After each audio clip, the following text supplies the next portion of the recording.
나군놈 낭지 미스트리라. I love you 하이브부 미 우시다바 거우라네. Hey, 낭 타잘루라. 아이는 맞대 할 방이나 낭 야니 신이네.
라이렌비 마이베마 파캉는 라이 khoiramse 미네 ꯌꯥꯝ ꯅꯣꯛꯅꯔꯦ ꯑꯩ ꯍꯌꯦꯡꯗꯒꯤꯗꯤ ꯃꯔꯛ ꯃꯔꯛꯇ ꯑꯣꯏꯅ ꯈꯣꯏꯔꯝꯕ ꯂꯥꯛꯑꯒꯦ ꯅꯨꯡꯇꯤꯒꯤ ꯂꯥꯛꯑꯔꯣꯏ ꯂꯥꯛꯄꯗꯤ ꯁꯣꯏꯗꯅ ꯂꯥꯛꯀꯅꯤ ꯁꯥꯎꯅꯨꯀꯣ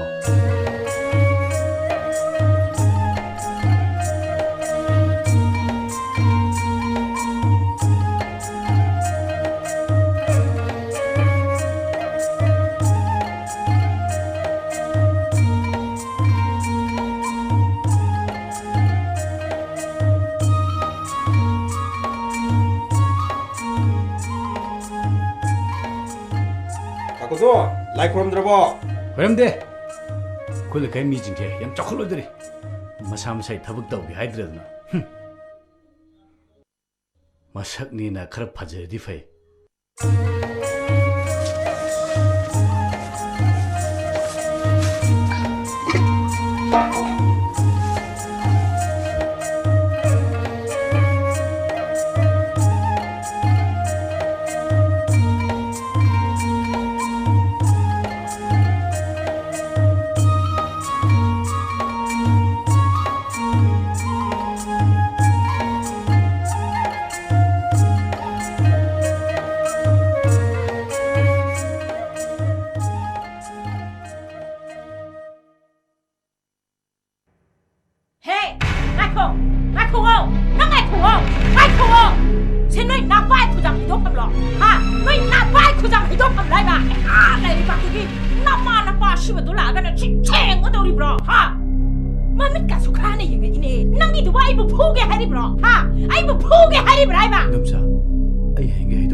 아까부터 자루이다.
이범자.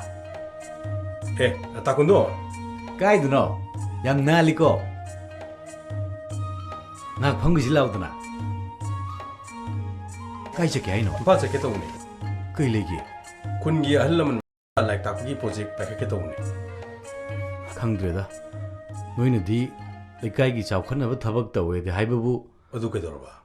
미디 노무 노무기 농시네다바 숨 행갈레. 아이 밥다래. 너희 dom사기 미 온절 락비도 똑들버. 똑디다.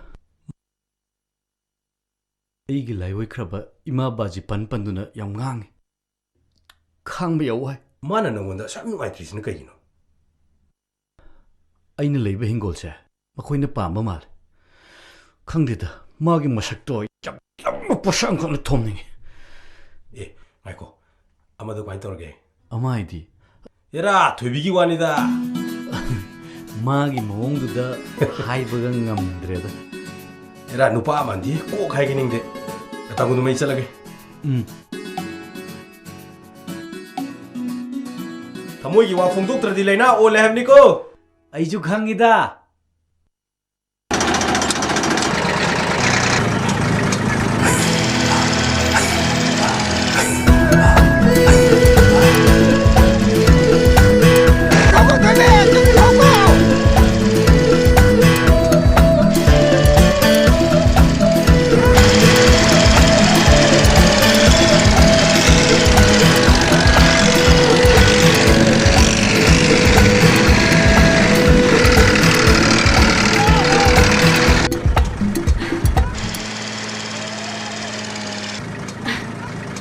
히자비, 랭리 양 파는 타고 히자비. 치부터 해로에다.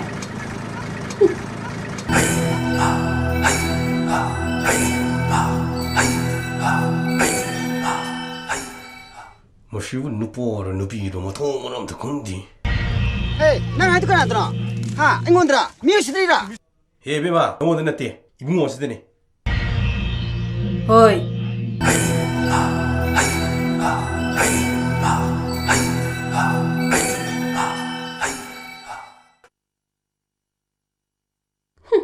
ꯆꯠꯁꯂꯣ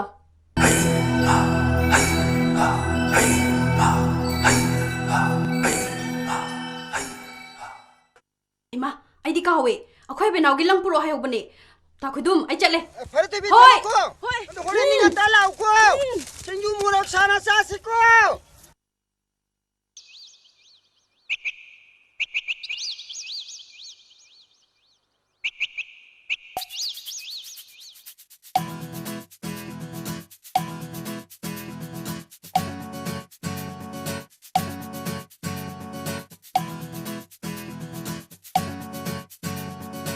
ꯏꯃꯥ ꯑꯕꯦꯅꯥꯎꯗꯤ ꯇꯨ ꯃꯥꯒꯤ ꯂꯪꯁꯤꯗ ꯂꯩꯔꯦ ꯕꯦꯝꯃ ꯅꯪꯕꯨ ꯂꯪ ꯈꯔ ꯂꯧꯕ ꯆꯠꯄꯁꯤꯗ ꯁꯨꯛ ꯊꯦꯡꯉꯩꯕꯁꯤꯕꯨ ꯀꯗꯥꯏ ꯌꯧꯔꯒꯦ ꯂꯝꯕꯤꯗ ꯃꯈꯥ ꯂꯩꯀꯥꯏ ꯕ꯭ꯔꯣꯖꯦꯟꯅ ꯅꯨꯄꯤꯅ ꯇꯦꯛꯇꯔ ꯊꯧꯕ ꯉꯝꯃꯣꯏꯌꯦ ꯑꯩꯁꯨ ꯉꯝꯕ꯭ꯔꯥ ꯉꯝꯗꯕ꯭ꯔꯥ ꯌꯦꯡꯅꯁꯦꯅ ꯊꯧꯒꯥꯏꯔꯝꯕꯅꯦ ꯑꯦ ꯀ꯭ꯔꯤꯁꯅ ꯀ꯭ꯔꯤꯁꯅ ꯅꯨꯄꯤ ꯅꯪꯅꯕꯨ ꯇꯦꯛꯇꯔ ꯊꯧꯔꯝꯃꯕ ꯊꯤꯠ ꯑꯩ ꯀꯆꯥꯅꯤꯗ ꯏꯃꯥ ꯏꯕꯦꯝꯃ ꯅꯪꯁꯤꯕꯨ ꯀꯔꯣꯝ ꯊꯣꯛꯑꯗꯣꯏꯅꯣ ꯆꯦ ꯂꯪ ꯂꯧꯔꯛꯑꯕ ꯇꯨ ꯁꯤꯗ ꯂꯩꯔꯦ ꯏꯆꯦꯅ ꯉꯔꯥꯡ ꯑꯉꯥꯡꯗꯣ ꯂꯥꯛꯄ ꯌꯦꯞꯄꯦꯅ ꯃꯣꯏ ꯃꯌꯥꯝ ꯂꯥꯛꯑꯝꯕꯅꯤ ꯏꯆꯦꯅ ꯌꯥꯝ ꯇꯜꯂꯤꯀꯣ ꯅꯪꯗꯤ ꯃꯤ ꯃꯄꯣꯠꯇꯣ ꯀꯩꯗꯧꯕꯩ ꯂꯧꯔꯤꯕ ꯏꯃꯥ ꯍꯩꯅꯗꯦ ꯄꯤꯊꯣꯛꯈꯣ ꯏꯃꯥ ꯑꯩ ꯂꯧꯗꯦ ꯑꯩꯒꯤ ꯇꯧꯁꯤꯗ ꯃꯣꯏꯅ ꯄꯪꯉꯥꯏ ꯍꯥꯏꯖꯟꯕ ꯑꯣꯏꯔꯝꯒꯅꯤ ꯑꯩ ꯆꯥꯛ ꯊꯣꯡꯉꯨꯔꯒꯦ ꯉꯔꯥꯡꯒꯤ ꯉꯥ ꯑꯌꯥꯏꯕꯗꯣ ꯂꯩꯍꯧꯔꯤꯕ ꯅꯠꯇ꯭ꯔꯣ ꯂꯩꯕꯅꯤ ꯍꯦ ꯏꯁꯣꯔ ꯏꯕꯨꯡꯉꯣ ꯑꯩꯒꯤ ꯏꯆꯥ ꯅꯨꯄꯤ ꯑꯁꯤꯕꯨ ꯀꯔꯣꯝ ꯊꯣꯛꯑꯒꯕ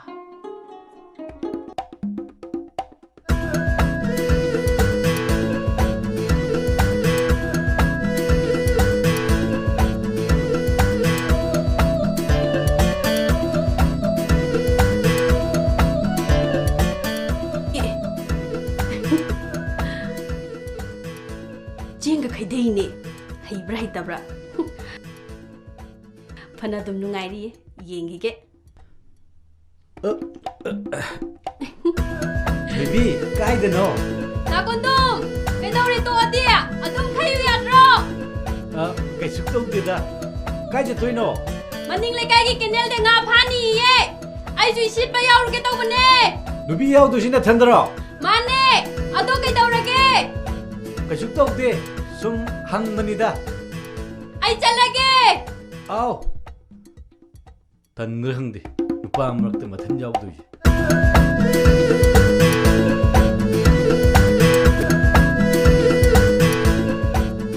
ꯀꯩꯗꯧꯔꯦ ꯏꯆꯦ ꯀꯩꯁꯨ ꯇꯧꯗꯦ ꯁꯨꯝ ꯇꯜꯂꯛꯑꯕ ꯏꯆꯦ ꯅꯪꯒꯤꯗꯣ ꯇꯟꯕ ꯃꯥꯟꯗꯦꯗ ꯑꯩꯒꯤ ꯏꯆꯥ ꯊꯣꯏꯕꯤꯁꯤ ꯅꯨꯄꯥ ꯃꯔꯛꯇꯨꯗ ꯅꯨꯄꯤ ꯌꯥꯎꯕ ꯌꯥꯗꯦꯅ ꯇꯥꯟꯊꯣꯔꯛꯄ ꯃꯥꯜꯂꯤꯗ ꯌꯥꯎꯕ ꯌꯥꯏ ꯌꯥꯗꯦꯕꯨꯗꯤ ꯍꯥꯏꯔꯛꯇꯦ ꯅꯨꯄꯤ ꯑꯝꯇ ꯌꯥꯎꯗꯕꯗꯨꯗ ꯁꯨꯝ ꯇꯜꯂꯛꯑꯕ ꯑꯩ ꯏꯆꯥꯁꯦ ꯉꯁꯤꯗꯤ ꯌꯥꯝ ꯒ꯭ꯌꯥꯟ ꯇꯥꯅ ꯎꯏꯀꯣ ꯅꯍꯥꯟꯒꯩꯗꯤ ꯇꯥꯗꯕ꯭ꯔꯥ ꯍꯥꯏꯁꯤꯕꯣ ꯇꯥꯏꯗ ꯏꯆꯥ ꯊꯣꯏꯕꯤꯗꯒꯤ ꯍꯦꯟꯕ ꯀꯅꯥꯁꯨ ꯂꯩꯇꯤꯌꯦ ꯂꯩꯇꯦ ꯂꯩꯇꯦ ꯑꯩꯈꯣꯏꯅ ꯏꯃꯥ ꯇꯥꯀꯣꯟꯗꯨꯝꯁꯦ ꯃꯥꯏ ꯀꯅꯥꯝ ꯂꯩꯇ꯭ꯔꯕꯣ ꯑꯦ ꯀꯣꯟꯗꯝꯅꯒ ꯏꯆꯥꯗ ꯉꯥ ꯐꯥꯕ ꯌꯥꯗꯦꯒ ꯍꯥꯏꯔꯛꯄ꯭ꯔꯣ ꯅꯠꯇꯦꯕ ꯉꯁꯥꯏ ꯑꯩꯅ ꯆꯠꯄꯗꯅꯦ ꯆꯦꯡꯒ ꯈꯩ ꯂꯩꯔꯝꯕꯥꯅꯤ ꯍꯩꯕ꯭ꯔꯥ ꯍꯩꯇꯕ꯭ꯔꯥ ꯈꯪꯗꯦ ꯆꯦꯡꯒ ꯈꯩꯊ ꯂꯩꯔꯝꯃꯦ ꯃꯤꯅ ꯆꯦꯡ ꯈꯩꯔꯒ ꯏꯆꯦ ꯅꯪꯅ ꯌꯥꯝ ꯍꯔꯥꯎꯔꯤꯗꯨꯅ ꯀꯔꯤꯒꯤ ꯃꯁꯤ ꯉꯥꯡꯁꯤꯃ ꯈꯪꯕ꯭ꯔꯥ ꯈꯪꯗꯕ꯭ꯔꯥ ꯀꯣꯟꯗꯨꯝꯁꯦ ꯌꯥꯝꯅ ꯅꯨꯡꯁꯤꯕ ꯑꯉꯥꯡꯅꯤ ꯃꯥꯒꯤꯅꯤ ꯍꯥꯏꯕꯗ ꯀꯅꯥꯝꯇ ꯂꯩꯇ꯭ꯔꯕ ꯃꯈꯨꯔꯥ ꯑꯃꯈꯛ ꯂꯩ ꯑꯗꯨꯁꯨ ꯂꯩꯇꯒꯨꯝꯅꯤ ꯃꯇꯝꯗꯣ ꯃꯥꯅ ꯆꯍꯤ 13-14 ꯁꯨꯔꯛꯄ ꯑꯗꯨꯋꯥꯏꯗ ꯑꯣꯏꯔꯝꯒꯅꯤ ꯃꯥꯒꯤ ꯏꯃꯥꯗꯣ ꯑꯀꯟꯕ ꯂꯩꯅꯥ ꯑꯃꯅ ꯅꯥꯕꯗꯒꯤ ꯂꯩꯈꯤꯗ꯭ꯔꯦ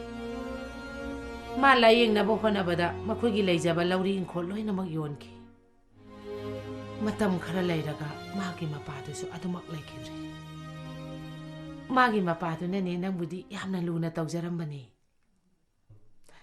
ꯉꯥꯏꯈꯣ ꯀꯔꯤꯒꯤꯅꯣ ꯉꯁꯤ ꯏꯆꯥ ꯊꯣꯏꯕꯤꯅ ꯀꯣꯟꯗꯨꯝꯒꯤ ꯋꯥ ꯁꯨꯛ ꯌꯥꯝꯅ ꯈꯪꯅꯤꯡꯅ ꯍꯪꯉꯛꯏꯕꯁꯤꯕꯣ ꯀꯩꯁꯨ ꯇꯧꯗꯦꯗ ꯏꯃꯥ ꯅꯨꯄꯥ ꯂꯣꯏꯅꯕꯁꯦ ꯌꯥꯝꯅ ꯆꯦꯛꯁꯤꯟꯅ ꯂꯣꯏꯅꯒꯗꯕꯅꯤ ꯒꯥꯒꯥ ꯇꯧꯕ ꯌꯥꯗꯦ ꯑꯩꯁꯨ ꯈꯪꯉꯤꯗ ꯏꯃꯥ ꯈꯪꯉꯦ ꯈꯪꯉꯦ ꯅꯪ ꯇꯥꯕꯤꯖꯩ ꯂꯥꯛꯑꯃꯅꯤ ꯆꯨ ꯐꯥꯝꯗꯣ ꯁꯪꯗ ꯌꯥꯗꯦ ꯍꯥꯏꯔꯝꯃꯅꯤ ꯃꯤ ꯌꯣ ꯁꯥꯂꯣꯡꯇꯣꯏ ꯂꯣꯏꯔꯦꯌꯦ ꯍꯌꯦꯡꯗꯒꯤꯗꯤꯅꯦ ꯅꯪ ꯈꯔ ꯆꯠꯂꯨꯀꯣ ꯆꯠꯂ ꯂꯣꯏꯔꯦ ꯀꯩꯅꯣ ꯁꯨꯝ ꯐꯝꯃ ꯁꯪꯕꯗꯣ ꯍꯥꯏ ꯇꯟꯕ ꯌꯥꯗꯦ ꯈꯔ ꯆꯠꯂꯨꯀꯣ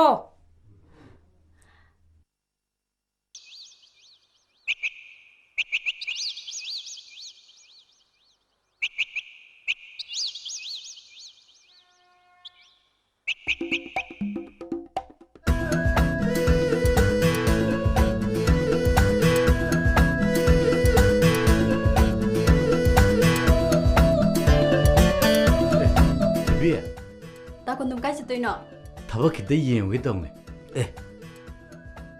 ꯅꯪ ꯌꯦꯟꯁꯤꯗꯤ ꯀꯩꯗꯧꯗꯣꯏꯕ ꯔꯦꯟꯁꯇꯥ ꯍꯣꯏꯗ ꯂꯣꯏꯁꯜꯂꯨꯔꯒꯦ ꯇꯧꯕꯅꯦ ꯅꯪꯒꯤꯁꯤꯗꯤ ꯄꯨꯔꯥ ꯔꯦꯗꯤꯗ ꯂꯥꯛꯑꯦꯅ ꯇꯥ ꯈꯨꯟꯗꯨꯝ ꯆꯥꯛꯇꯤ ꯆꯥꯔꯕꯣ ꯊꯣꯡꯗ꯭ꯔꯤꯗ ꯌꯥꯝ ꯋꯥꯠꯂꯤꯗ ꯇꯥ ꯈꯨꯟꯗꯨꯝ ꯅꯊꯟ ꯂꯩꯗꯣ ꯍꯩꯅꯕ꯭ꯔꯣ ꯍꯩꯅꯗꯦꯅꯕꯨ ꯀꯅꯥꯒ ꯂꯩꯃꯤꯟꯅꯔꯨꯗꯣꯏꯅꯣꯅꯦ ꯍꯣꯔꯦꯟ ꯑꯩꯅ ꯍꯜꯂꯛꯄꯗ ꯇꯦꯡꯀꯣꯠ ꯑꯃ ꯄꯨꯔꯛꯎꯔꯥ ꯌꯥꯟꯗ ꯅꯣꯏ ꯑꯗꯨꯝ ꯆꯥꯔꯨꯔꯣ ꯅꯨꯃꯤꯠꯁꯦ ꯑꯥ ꯌꯧꯈ꯭ꯔꯦ ꯑꯩ ꯆꯠꯂꯦ ꯑꯥꯎ ꯑꯁ ꯁꯤꯗ ꯅꯨꯡꯁꯤ ꯍꯥꯏꯔꯨꯔꯗꯤ ꯐꯛ ꯇꯥꯔꯅꯤ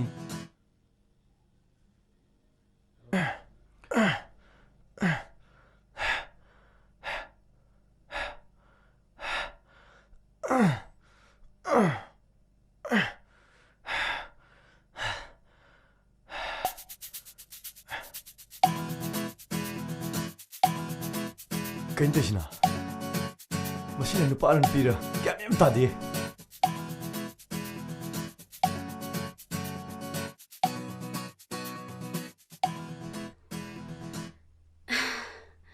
ꯗꯥ ꯁꯨꯔꯦꯁ ꯅꯣꯏ ꯔꯦꯟꯁꯇꯥꯗꯤ ꯂꯩꯕꯅꯦ ꯍꯣꯏ ꯑꯕꯦ ꯅꯣꯏ ꯄꯥꯔꯇꯤ ꯂꯥꯛꯑꯦ ꯅꯪ ꯇꯤꯜꯍꯧ ꯑꯍꯨꯝꯗꯨꯗꯤ ꯀꯩꯝ ꯀꯥꯟꯅꯔꯣꯏ ꯏꯕꯦꯝꯃ ꯅꯨꯡꯉꯥꯏꯕꯤꯔꯦꯍꯦ ꯌꯦꯟꯁꯨ ꯄꯨꯊꯣꯛꯄ ꯇꯤꯜꯍꯧ ꯑꯃ ꯄꯨꯔꯛꯏꯁꯦ ꯅꯔꯥꯏꯕꯛꯇꯣ ꯁꯥꯕ꯭ꯔꯥ ꯌꯦꯡꯕ꯭ꯔꯥ ꯌꯦꯡꯉꯣ ꯁꯤ ꯊꯣꯏꯕꯤ ꯑꯩ ꯆꯅꯝ ꯈꯤꯇ ꯂꯩꯔꯨꯈꯤꯒꯦꯀꯣ ꯀꯨꯏꯔꯛꯀꯅꯨꯀꯣ ꯉꯁꯤꯗꯤ ꯆꯥꯛ ꯈꯔ ꯆꯪꯅꯅꯕ ꯊꯕꯛ ꯑꯝꯇꯒ ꯇꯧꯈꯤꯒꯦ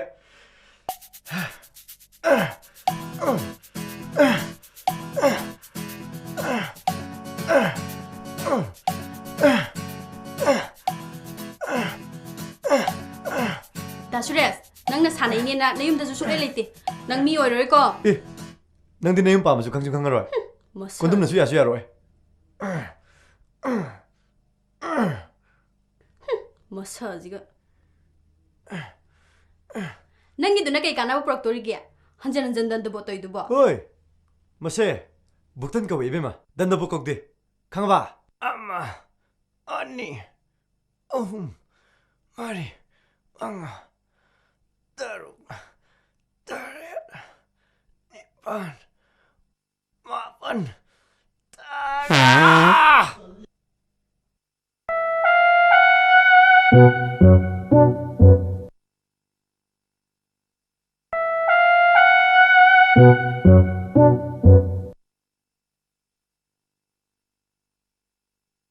ꯍꯧꯖꯤꯛꯀꯤꯗꯨꯅ ꯀꯩ ꯀꯧꯋꯦ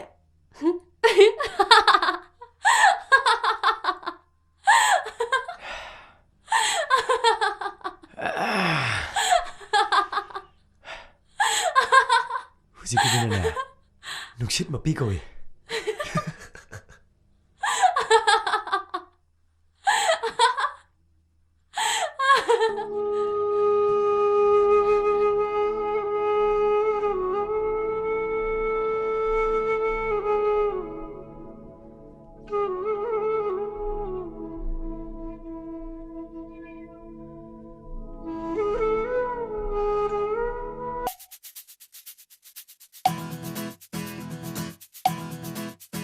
ꯍꯣꯏ ꯃꯁꯤ ꯐꯖ ꯄꯥꯏꯌꯨꯅꯦ ꯌꯥꯗ ꯇꯧꯏꯅꯦ ꯄꯣꯛꯏ ꯀꯩꯅꯣ ꯍꯣꯔꯦꯟ ꯇꯦꯀꯣꯇꯩ ꯂꯧꯈꯠꯄꯗꯤ ꯀꯣꯏꯅꯦ ꯅꯪꯁꯨ ꯅꯨꯄꯤꯅꯦꯗꯅꯤ ꯃꯍꯥꯄ꯭ꯔꯁꯥꯗꯤꯗꯤ ꯐꯖꯅ ꯂꯧꯈꯠꯂꯤꯅꯦ ꯁꯣꯝ ꯅꯨꯡꯁꯤꯠ ꯃꯄꯤꯗꯤ ꯏꯔꯧ ꯂꯧꯈꯠꯇꯕꯩ ꯋꯥꯅꯤꯅꯦ ꯍꯦ ꯄꯣꯛꯑꯦ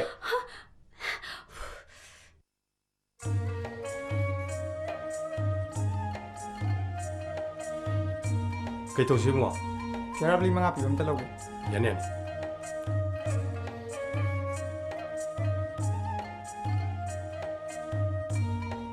ꯁꯤ ꯂꯩꯔꯁꯦ ꯏꯕꯨꯡꯉꯣ ꯉꯥꯔꯤ ꯂꯨꯄꯥ 2ꯒ ꯄꯤꯌꯨ ꯉꯥꯔꯤ ꯂꯨꯄꯥ 2ꯗꯤ ꯇꯝꯗꯦꯅꯦ ꯆꯥꯅꯕꯗꯒꯤ ꯃꯥꯏꯅ ꯂꯨꯅ ꯂꯧꯔꯗꯅ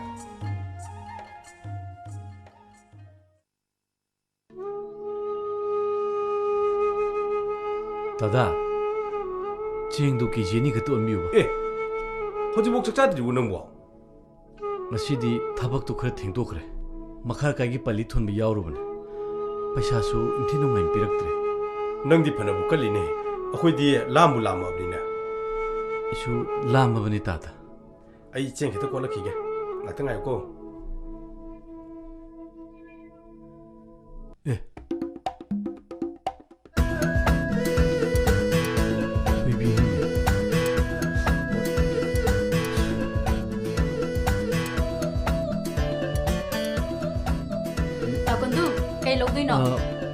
ꯄꯣꯠ ꯑꯃ ꯂꯩꯒꯦ ꯇꯧꯔꯝꯕꯅꯦ ꯇꯥꯁꯇꯦꯟ ꯍꯥꯁꯃꯣꯂꯥ ꯂꯨꯄꯥ ꯄꯤꯕꯪꯒ ꯕꯣꯔꯣꯏ ꯃꯤꯊꯥꯏ ꯑꯃꯒ ꯄꯤꯌꯨ ꯉꯁꯥꯏ ꯃꯇꯨꯝ ꯖꯪꯀꯠꯂꯝꯒꯗ ꯃꯥꯜꯂꯤꯗ ꯈꯔ ꯐꯖꯅ ꯀꯁꯟꯈ꯭ꯔꯦ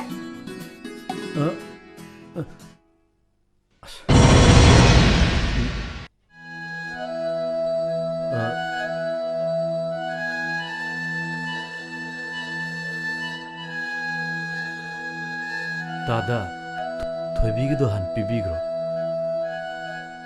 ꯇꯥꯀꯨꯟꯗꯨꯝ ꯍꯧꯖꯤꯛꯐꯥꯎ ꯆꯥꯛ ꯆꯥꯗ꯭ꯔꯤꯕꯣ ꯆꯥꯔꯦꯗ ꯍꯣꯔꯦꯟ ꯅꯨꯡꯗꯥꯡꯒꯤꯅꯤ ꯇꯥꯗ ꯄꯩꯁꯥ ꯁꯤ ꯂꯩꯔꯦ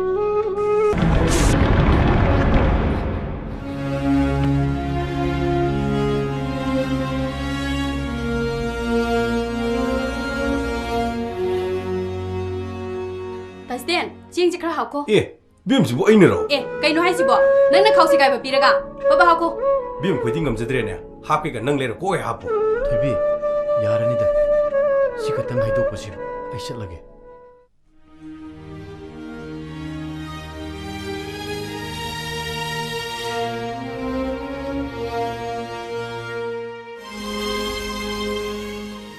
ꯁꯦ ꯊꯣꯏꯕꯤ ꯅꯪ ꯄꯣꯠꯁꯤ ꯂꯩꯔꯦ ꯉꯁꯤꯗꯒꯤ ꯑꯩ ꯅꯣꯏ ꯗꯨꯀꯥꯟꯁꯤꯗꯩ ꯄꯣꯠ ꯀꯝꯇ ꯂꯧꯔꯣꯏ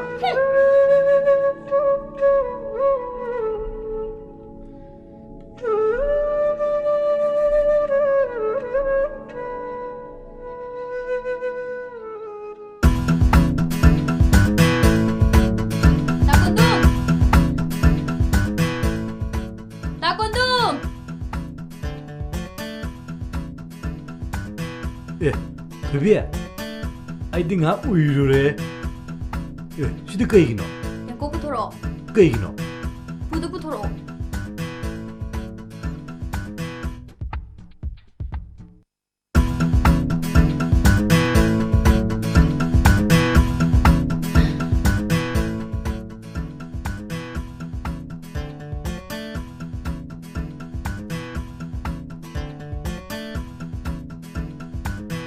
ꯅꯪꯁꯤ ꯀꯩꯗꯧꯗꯣꯏꯅꯣ ꯑꯩꯅ ꯇꯧꯔꯤꯁꯤ ꯎꯗ꯭ꯔꯣ ꯁꯦ ꯀꯧ ꯈꯟꯕ ꯌꯥꯎꯔꯣ ꯆꯥꯛꯀ ꯆꯥꯅꯒꯗ ꯂꯩꯕ꯭ꯔꯣ ꯑꯦ ꯑꯩꯕꯨ ꯆꯥꯛꯀ ꯆꯥꯅꯔ ꯂꯩꯕꯗꯧꯅ ꯏꯕꯨꯡꯉꯣꯁꯦ ꯅꯪꯒꯤꯅꯦ ꯑꯦ ꯑꯩꯒꯤ ꯑꯂꯨꯒ ꯌꯦꯟꯗꯦꯝꯒꯁꯤꯁꯨ ꯁꯤꯁꯨ ꯅꯪꯒꯤꯅꯦ ꯉꯥꯔꯤꯁꯨ ꯌꯥꯎꯔꯛꯄꯅꯦ ꯍꯣꯔꯦꯟ 이rolꯂ ꯆꯥꯎ ꯁꯦ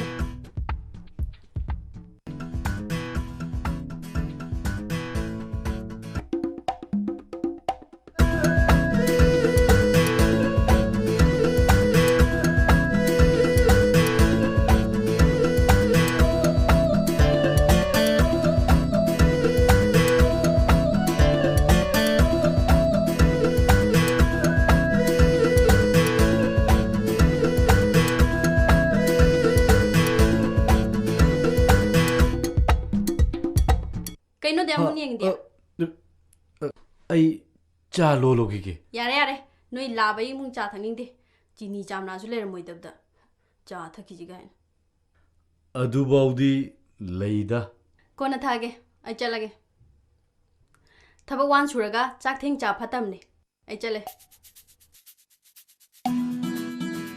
ꯑꯗꯨꯕꯨꯗꯤ ꯑꯩꯁꯨ ꯈꯪꯉꯤꯗ ꯂꯩꯇꯕ ꯑꯃ ꯌꯥꯎꯗꯣꯏꯅꯤ ꯉꯁꯤꯗꯤ ꯏꯔꯣꯝꯕ ꯑꯣꯏꯅ ꯍꯦꯛꯇ ꯐꯨꯊꯔꯒꯦ ꯁꯣꯛꯀ 이스 ꯊꯣꯛꯇꯦꯅꯦ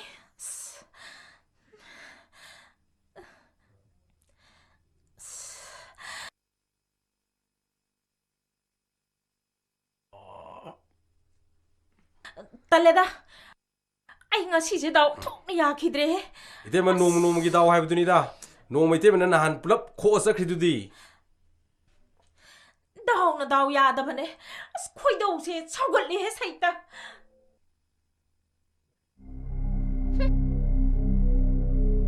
ꯀꯣꯟꯊꯣꯡꯁꯤꯗꯐꯥꯎ ꯂꯣꯟꯅꯦꯕ ꯈꯪꯗꯕꯅꯤꯅꯦꯁꯦ ꯐꯩꯗꯅ ꯐꯩ ꯉꯁꯤꯗꯤ ꯅꯪ ꯂꯩꯔꯝꯃꯣ ꯈꯪꯅꯤꯅ ꯍꯦ ꯂꯝꯖꯥ ꯁꯥ ꯃꯆꯥ ꯊꯣꯛꯂꯛꯎꯂꯣ ꯊꯣꯛꯂꯛꯎꯂꯥꯛꯑꯣ ꯀꯔꯤꯒꯤꯅꯣ ꯅꯪꯅ ꯏꯃꯨꯡꯗ ꯁꯨꯝꯁꯨ ꯅꯩꯁꯟꯗꯅ ꯂꯩꯔꯤꯗꯨꯕꯣ ꯀꯔꯤꯒꯤꯅꯣ ꯑꯩꯕꯨ ꯀꯧꯕꯤꯕ꯭ꯔꯥ ꯏꯟꯗꯣꯝꯆꯥ ꯑꯩꯕꯨ ꯀꯧꯕꯤꯕ꯭ꯔꯥ ꯀꯥꯏꯅ ꯕꯦꯕꯥꯔꯗꯤ ꯐꯖꯔꯦꯍꯦ ꯏꯕꯨꯡꯉꯣ ꯍꯦ ꯃꯤꯅꯥꯏ ꯃꯆꯥ ꯀꯣꯟꯊꯣꯡ ꯑꯁꯦ ꯁꯨꯃꯥꯏꯅ ꯍꯥꯡꯉꯒ ꯊꯝꯃꯣꯅ ꯅꯪꯉꯣꯟꯗ ꯀꯅꯥꯅ ꯍꯥꯏ ꯌꯥꯅꯤ ꯏꯟꯗꯣꯝꯆꯥ ꯑꯩ ꯂꯣꯟꯖꯟꯖꯒꯦ ꯏꯪꯈꯣꯜꯗ ꯍꯧꯔꯤꯕ ꯌꯦꯟꯁꯥꯡ ꯅꯥꯄꯤꯁꯤꯡꯁꯦ ꯅꯪꯒꯤ ꯑꯃꯠꯇ ꯑꯃꯠꯇ ꯌꯥꯎꯗꯦ ꯁꯟꯅ ꯆꯥꯈ꯭ꯔꯁꯨ ꯀꯩꯁꯨ ꯀꯥꯏꯗꯦ ꯁꯤꯅꯤꯅꯦ ꯌꯥꯅꯤꯡꯗꯣꯝꯆꯥ ꯑꯩ ꯂꯣꯟꯖꯤꯟꯖꯒꯦ ꯁꯛꯇꯥꯁꯤꯒ ꯂꯩꯃꯤꯟꯅꯕꯁꯦ ꯑꯩ ꯑꯣꯟꯊꯣꯛꯅ ꯅꯨꯡꯉꯥꯏꯔꯣꯏꯗꯧꯔꯤꯗ ꯁꯩꯇꯥ ꯁꯛꯇꯥꯁꯤꯗꯤ ꯈꯣꯏꯗꯧꯁꯦ ꯑꯩ ꯌꯥꯝ ꯁꯥꯎꯅꯤꯡꯉꯤꯍꯦ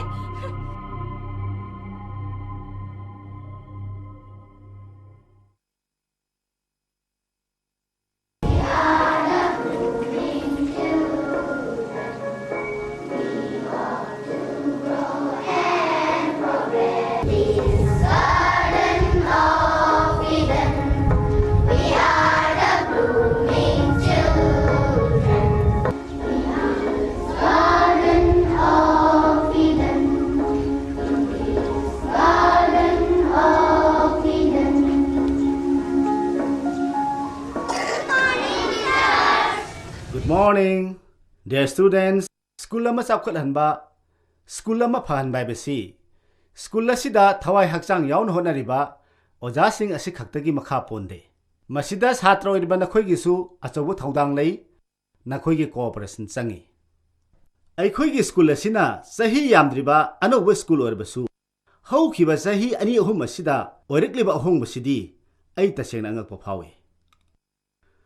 Tongan ba competition kayada aikhoi school na makop oirakpa masi punamag asi ngasi thawai hakchang yauna honabiriba teaching and non teaching staff sing asida aina credit pijari school asi ai samona hodok choborobasu haujikti aikhoi school the Eden Higher Secondary School mayam gi orbani mayam da kathoklabani thank you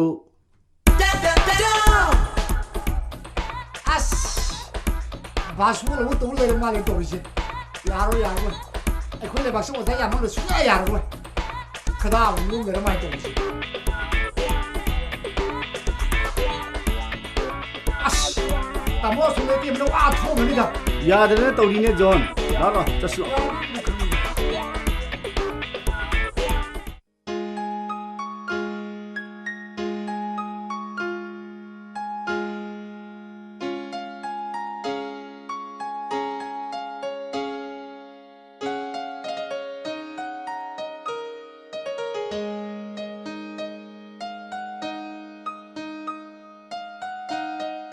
ꯀꯩꯗꯧꯔꯦ ꯁꯨ ꯌꯥꯝ ꯊꯦꯡꯕꯤꯔꯛꯏꯗꯤ 야드네 떠리네 마마 ꯅꯪꯗꯤ ꯂꯣꯏꯁꯤꯜꯂꯕ꯭ꯔꯣ ꯉꯁꯥꯏꯅ ꯂꯣꯏꯔꯦ ꯑꯗꯨ ꯃꯤꯁꯇ꯭ꯔꯤꯒꯗꯤ ꯂꯥꯛꯈ꯭ꯔꯕ꯭ꯔꯥ ꯃꯊꯛꯀꯤ ꯔꯪ ꯇꯩꯅꯤ ꯍꯥꯏꯕꯗꯨ ꯍꯧꯈ꯭ꯔꯕ꯭ꯔꯣ ꯃꯤꯁꯇ꯭ꯔꯤꯒ ꯂꯥꯏꯔꯤ ꯏꯃꯥ ꯉꯥꯏꯔꯝꯃꯅꯤ ꯆꯠꯁꯤ ꯑꯗꯨ ꯐꯤꯒꯁꯤ ꯍꯣꯡꯗꯣꯛꯈꯤꯒꯦꯗꯅ ꯅꯈꯣꯏꯒꯤ ꯌꯨꯝꯗꯨꯅꯅꯦ ꯈꯔ ꯅꯥꯁꯨ ꯐꯒꯗꯕ ꯈꯔ ꯊꯨꯔꯁꯤ ꯃꯣꯏꯕ ꯄ꯭ꯔꯕ ꯆꯠꯂꯁꯤꯕ 야에 로만스 보디 네이 세이드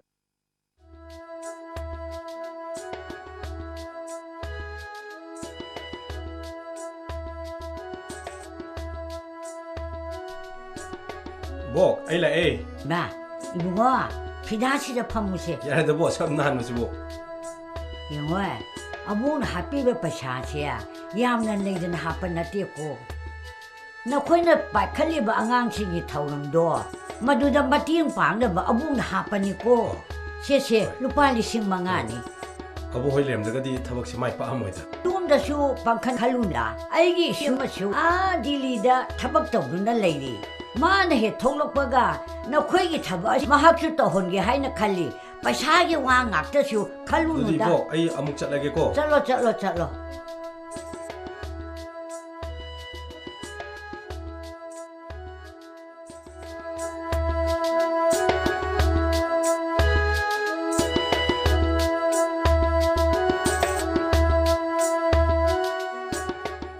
너희 라이드나 라오. 제제 야리 그햄는수 야래 마시 너뭐 살보다 그다이드노 아무도 그래가누고 구이로 해봐 바이 아보 바이바이 벌써 지가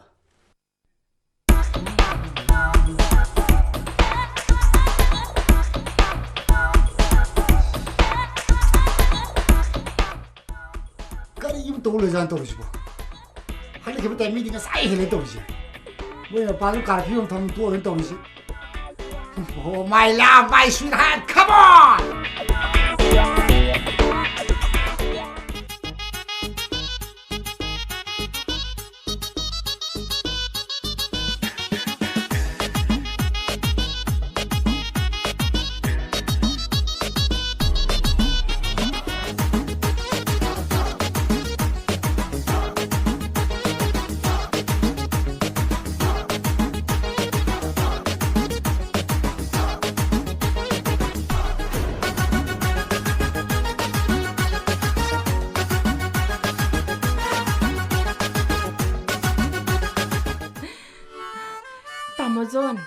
사오리로.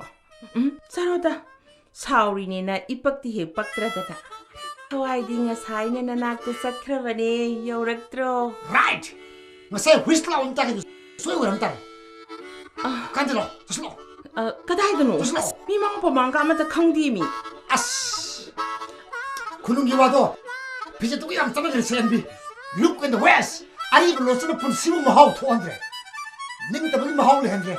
Kari gino. Nana pon kasi labu sumle ning do senbi. 아스. 카레다고 농suplam기 코이라보. 누미티 농복롬데기 톡락바네. 강디 강다나. Sanabi tadorat pada inatro sama sinakang kong sai sibo. Oh no, darling. Hoy bungo nong sup. Andaro yara masisillo. Satin arang ba magkandatlo. Gitar duma paisillo. Aduga patan sido western dom tang aurayu dana. Ying sidana. Masyag asigo. Kuyang aw batan ba daw na lay tumsa na toksa ni. Aday di nung si kay tienban. Ying na siro. Oh God! Ning tama hay tamis na ay bunong na how pretty, how Cameron. Baby, namu bhakta hanbagam damdigi ay namu khai namu tarabana. Please, oh my love, please, please. Bahap tabi sibu ayro natraga tamojolo. Tamaru mga tanaw sirani. Adi Laibak sangga tau ni. Objection no wakal is lale darling. Nang tamuru no habdi na koi khugang su laiba pungi na to. Khunung su do. Man herisi tharoi khunba lu thuba khatani. Ati kare su hai ponte. O ta na no. Khani su kala tho. Nadi ki mota ekhogi water and ball time is no. Just now. Nathoda. Tamozon nangi se hagida sumba yawi. Nangi se ai bu nanak tagi tan thoke kan bagi wani ne. Adu weradi kaidaw bagi 얘기 타모이보 까이호베이노. 아두기 나 그도 기 머루 너 팔이. 마 레코디 벨린 두니에시 칸드 분님 로.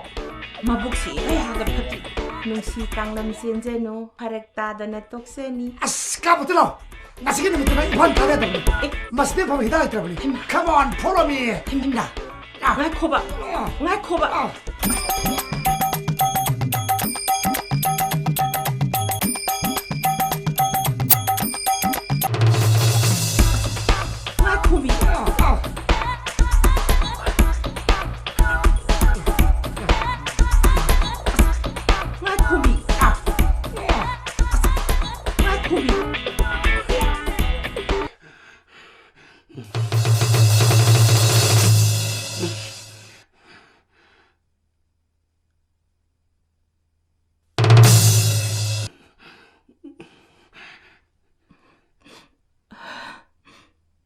Tamaru manao. Man. Oh, sorry. Tamaru manao hai ba mai tai dharam thim do chom wai. Ai som di namaron ko or male ne. Base mai tai pung mai tai dharam nate khangura. Oh, funny. Babata wani kaino. Wonderful. Hey, so ai ko bi phun yom nate. Legere gara a kai den da. Gera. 나를 수고 잡을 때 비호들 말은 뿡 혼내는다. 이 파우드네. English kitang nga lari hay busak pa tara kadi. Amerika da lari ba angang sindudi. Lari tam ni da lari hay busak pa tara ne. Oh, yaar loye. Sidkari chahat pura pura tu subo. Akoy kundu som lak piri. Som puning de yobiro yare. Som kunda ai su luxury. Som soi puning de. Ei yogzare.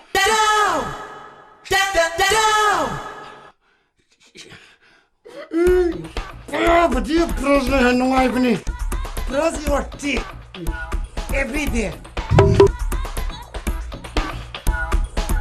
Masih puno masih. Nama tuan mga tani. Orang sabi. Nai orang. Brazil your tea every day. Tamaru manao. Ayam lan kreba. Ay bong tangak pi. Biram dagi lak min babu silan ba.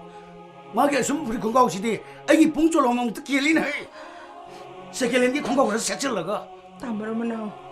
I'm sorry. Ayam lan kreba. Tamaru manao na ay gi pizol se yam pamjadrabani na ko ngasi dagi lautok sare. Sorry. ꯅꯪꯒꯤꯗꯨꯗꯤ ꯃꯍꯥꯚꯥꯔꯠ ꯗ꯭ꯔꯧꯄꯗꯤꯒꯤ ꯐꯤꯕꯝꯗꯒꯤ ꯍꯦꯟꯅ ꯁꯣꯛꯑꯅꯤ ꯑꯩꯅ ꯍꯥꯏꯕꯗꯤꯅꯦ ꯅꯪꯒꯤ ꯐꯤꯖꯣꯜꯗꯨꯅ ꯅꯪꯒꯤ ꯕꯦꯚꯥꯔ ꯅꯪꯒꯤ ꯂꯝꯆꯠꯇꯣ ꯑꯗꯨ ꯈꯛꯇꯅꯤ ꯑꯩꯅ ꯍꯥꯏꯕꯗꯤ ꯑꯩ ꯆꯠꯂꯦ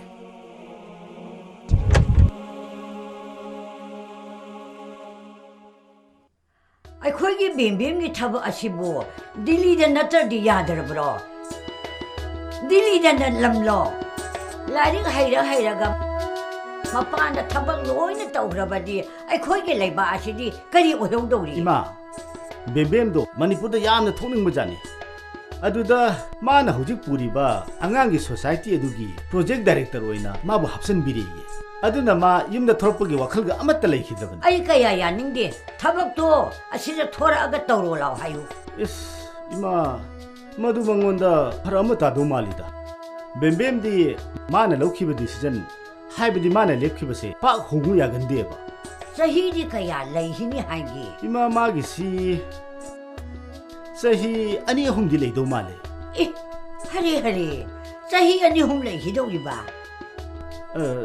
ima ai amukta manunga changjarukhige ꯉꯥꯏꯈꯣꯅꯦ ꯆꯪꯈꯤꯅꯨ ꯂꯥꯎꯅꯦ ꯅꯈꯣꯏꯅ ꯇꯧꯔꯤ ꯊꯕꯛꯇꯣ ꯑꯩ ꯀꯌꯥ ꯄꯥꯝꯗꯦ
한다 능 델리기세 까리 스펙 도게 ꯑꯩ ꯁꯣꯏꯗꯅ ꯃꯥꯏ ꯄꯥꯛꯀꯅꯦꯅ ꯊꯥꯖꯩ 에 호직티 델리 좀 농아랍니다 웨더 수봉차 사드라버니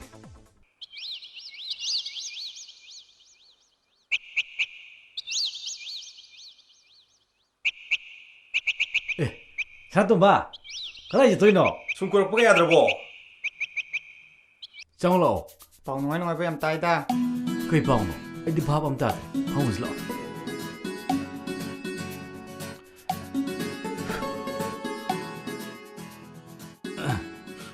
ꯀꯩ ꯂꯩꯒꯦ 미 미사디 뭐라고 양 페이코 찌잉아 카이다레 ป้อม 따이다 ꯈꯪꯖꯥꯟꯇꯦꯗ ꯃꯥ ꯂꯥꯛ ꯈꯩꯕꯤꯔꯝꯕꯩ ꯋꯥꯅꯤ ꯆꯦꯡ ꯈꯨꯈꯩꯗꯨꯗꯤ ꯑꯥꯊꯝꯃꯗꯤ ꯂꯩꯕ ꯃꯥꯜꯂꯤꯗ ꯑꯩꯅꯣ ꯑꯊꯕꯣ 아스 따꾸놈 능시마 ꯇꯥꯛꯄꯗꯨꯝ ꯅꯪ ꯊꯣꯏꯕꯤꯁꯦ ꯀꯔꯤꯝ ꯈꯟꯗꯕꯅꯤ ꯈꯪꯗꯦꯗ 따꾸놈 능시나 사이다 걸리 딴놈 야위 ꯀꯃꯥꯏꯅ 따꾸놈나 낌 컨드르수 되비나 따꾸놈 능시르마디 ꯊꯣꯏꯕꯤꯅ ꯑꯩ ꯅꯨꯡꯁꯤꯕ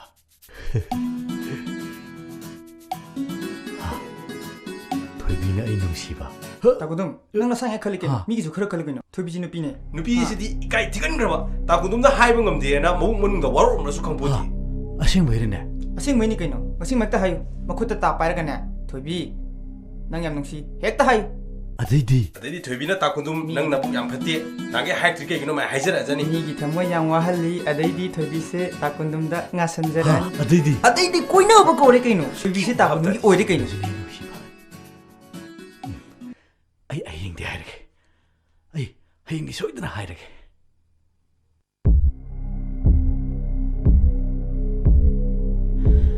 ꯑꯩꯕꯨ ꯍꯥꯏꯔꯗ꯭ꯔꯅꯦ ꯇꯧꯔꯤꯁꯤꯕꯣ ꯑꯁ ꯃꯥꯒꯤ ꯃꯑꯣꯡꯁꯤꯒ ꯍꯣꯏꯗ ꯍꯥꯏꯔꯒꯦꯗ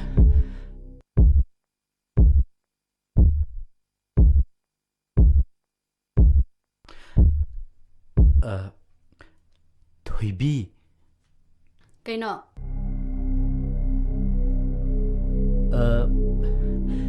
ꯂꯥꯕꯣꯛꯁꯤ ꯐꯖꯗ꯭ꯔꯥ ꯀꯩꯅꯣ ꯇꯥꯀꯨꯟꯗꯨꯝ ꯅꯁꯥꯗꯨꯕꯨ ꯏꯄꯥ ꯄꯥꯈꯠꯄꯗꯧ ꯇꯧꯏꯗꯨꯕꯣ ꯀꯩꯁꯨ ꯇꯧꯗꯦꯗ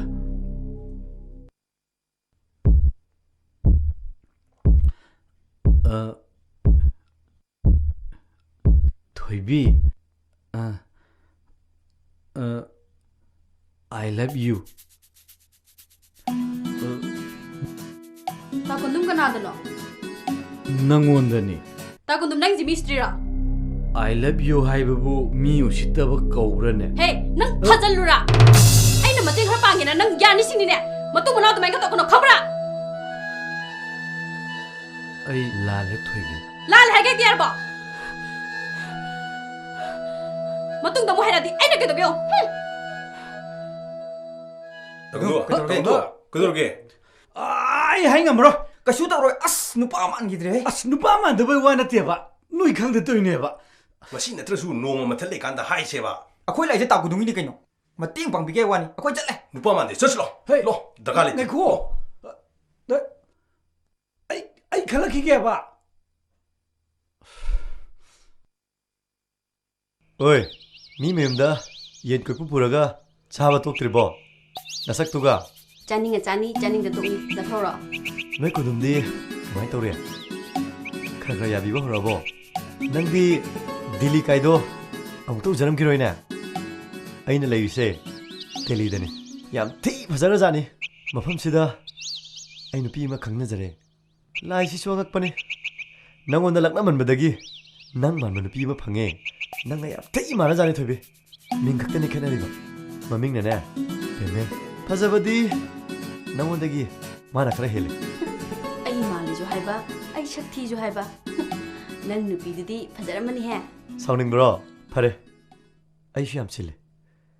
Nomomu irake. Akoi abem ima hoisu nang khara yengin bi ko. Mathang thorak padadi nang yen ba do singbini da. Adubu karma matamda thorakani haibadi. Haiba ngamde. Losilage. Phajana layu ko. Nangi Dasures boxer. 다군둠낭 어지 겜 칼로르노. 되비도 뭐이수 밤다 어지 레고라네. 아이 합도 강해나. Nang na haibabu kaino. 아스 마이 미미트 문냉에다나. 아두고 되비 능 제암 누시 시그등 하야 노리 그노. Hore mana pharak amuk tawradi. 누시 하비드나 상사스테 사고도 누비 임들리테 뭐 하이절루 뭐 하이절루. Haijalu. Ai tangre. Akhoi le si kaim kiru. Lo. Hai ju lo. Lo. 로 겜칼로르 로. 오클레시디 로 겜칼로르.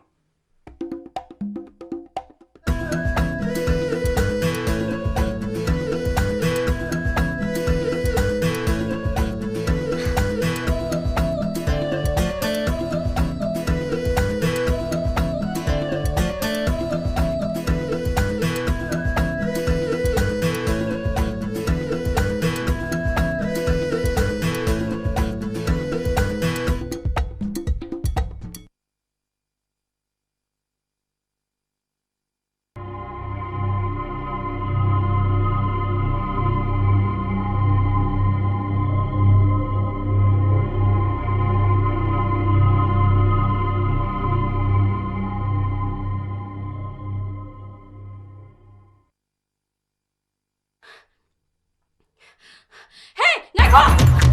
Naiko ibane!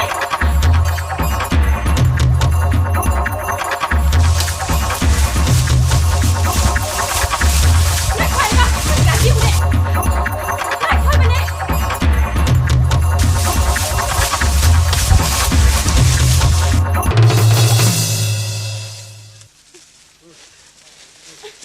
Si, noi napana thaba chura, ha? Natti. Hurala cha do saru phajana cha ge habe atra. Nang thajallurna. Asengbai already chagi si yaro le. Macing ka khumine. Hey, nana payo. Hogo pham da charo to. Tau hai bane. Aduli nang ekta joro. Usi ka jiu ne. Ote ura lage tu tigi jani. Hey, nako. Nako hai bane. Hey, nang lak ta la. Khang ni ba.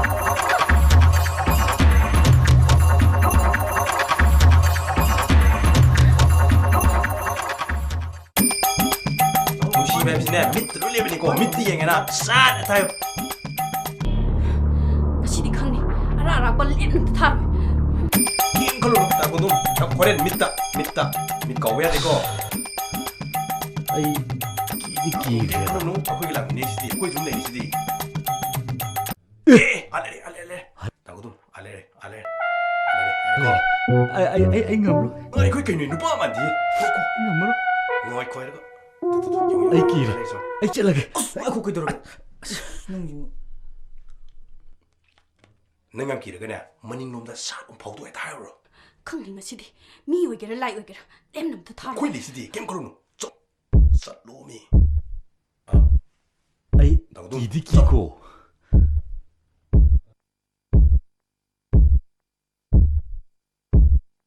당근도 맘미터 얘가 알면 거니고 맘미터.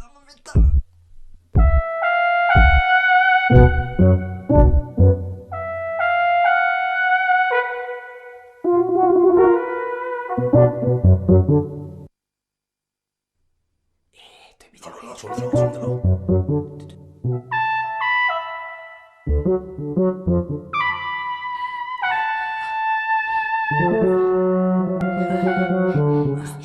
박태가 진짜 이네 Maning lumpang thai rồi. Hey nang cái gì nọ 에 cái đâu đi lo 알레 Tao có tụi next cái đâu lại nọ Chum na lak pa ni. Maram đi lên cái đi Maram đi lên khẳng định gì cái mà cũng khơi đi Si do ka ni je. Ai nga ai khang. Hey cặp sân can rồi Phamo Mi cái chu cái pham đã lạc bay maram bu Sum lạc phần hai cái tiar bỏ Thoi be ai chat la ge. cái sao gì cái này Ram mình sẽ lấy cái hai cái Mà bu này ta thado ni he Ai huram ba lak pa din nati. Is nát rồi đi à khơi pham gì thằng bi ba lạc bắt tay nè Huran basi đi Huram ba kai de har kanu da. Huran ba lạc ba mi đi Huran mình hai ta ba Thoi be ai huram ba lak pa din nati.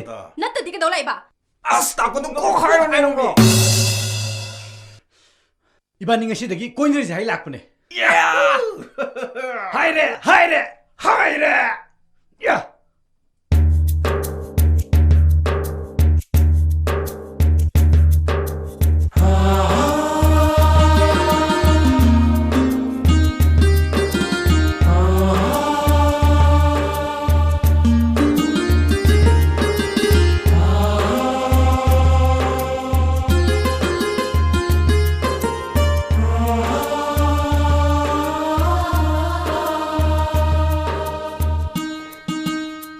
Nesta Kaino. Kaino hangin Hangone kaino. Kaino Kaino nè Kaino bu kaino. Thì nè Nupa quay na vào cái gì Kamay tao dyan no Ai bu yang khang bai type ta. As Yang khang ning kreda Kanada hang nito isi dia Min hai de sa kitang sa baga pukita thali hango. Tumba sweta ya di hango. Aduga ne min chen mamang da ithan ta pai ti kai hango. Nupa se Koi bu koi na di Kutta ka se Tap tap pai dana Mai da ka se Sar na li hai Jumbra khang deo Eh, adu di ta de na. Adumay na ka tawra di Ay dari da shaita Nga khoi se thubi nang na nupa koi na bai wa da tu thawai ta hangi di kai gino. Maram lay ne Nang khang ngoi ne Ai su sing na ba di lai ko. Yare nang sui bema Bema kana ro lo tu na kana ro. Yare Ai loin khangi. Ta kundum na kai maharak tiya ba Ay chale Se thubi na ta kondum na koi ba suai na ba ni ko. Hey angang na wawa lang no ay koi na mga ngamoy ko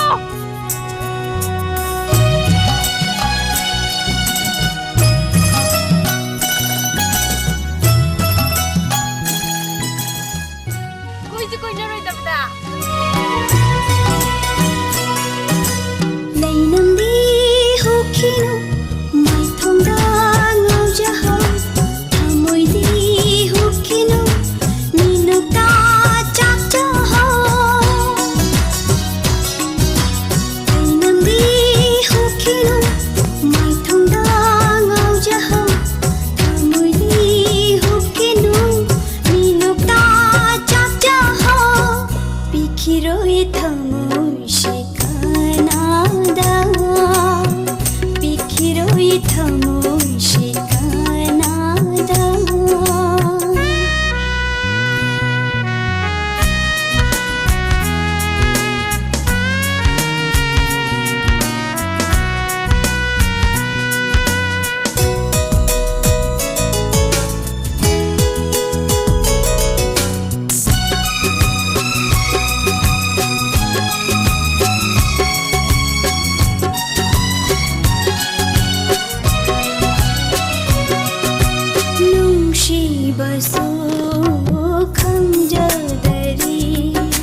비키로이 ꯊꯃꯣꯏꯁꯤ ꯀꯅꯥꯗ ꯂꯩꯅꯝꯗꯤ ꯍꯣꯛꯈꯤꯅꯨ ꯃꯥꯏꯊꯣꯡꯗ ꯉꯥꯎꯖꯍꯧ ꯊꯃꯣꯏꯗꯤ ꯍꯣꯛꯈꯤꯅꯨ ꯃꯤꯅꯨꯛꯇ ꯆꯥꯛꯆꯍꯧ 비키로이 ꯊꯃꯣꯏꯁꯤ ꯀꯅꯥꯗ 비키로이 ꯊꯃꯣꯏꯁꯤ ꯀꯅꯥꯗ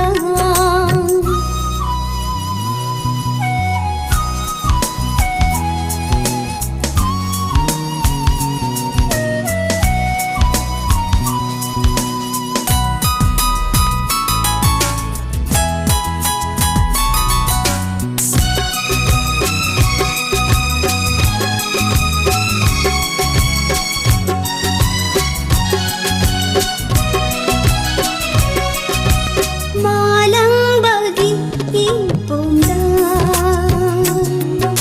샷리바 레이랑신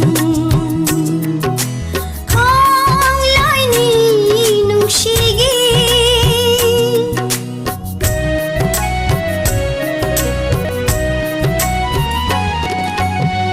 마랑박이 이쁨다 샷리바 레이랑신 강라이니 눈시기 눈시와리 나라가 벤저리 빌레이랑니 눈시와리 나라가 벤저리 빌레이랑니 비키로이 ꯊꯃꯣꯏꯁꯤ ꯀꯅꯥꯗ 비키로이 ꯊꯃꯣꯏꯁꯤ ꯀꯅꯥꯗ ꯂꯩꯅꯝꯗꯤ ꯍꯣꯛꯈꯤꯅꯨ ꯃꯥꯏꯊꯣꯡꯗ ꯉꯥꯎꯖꯍꯧ ꯊꯃꯣꯏꯗꯤ ꯍꯣꯛꯈꯤꯅꯨ ꯃꯤꯅꯨꯛꯇ ꯆꯥꯛꯆꯍꯧ ꯂꯩꯅꯝꯗꯤ ꯍꯣꯛꯈꯤꯅꯨ ꯃꯥꯏꯊꯣꯡꯗ ꯉꯥꯎꯖꯍꯧ ꯊꯃꯣꯏꯗꯤ ꯍꯣꯛꯈꯤꯅꯨ ꯃꯤꯅꯨꯛꯇ ꯆꯥꯛꯆꯍꯧ 비키로이 ꯊꯃꯣꯏꯁꯤ ꯀꯅꯥꯗ 비키로이 ꯊꯃꯣ이시 ꯀꯅꯥꯗ 비키로이 ꯊꯃꯣ이시 ꯀꯅꯥꯗ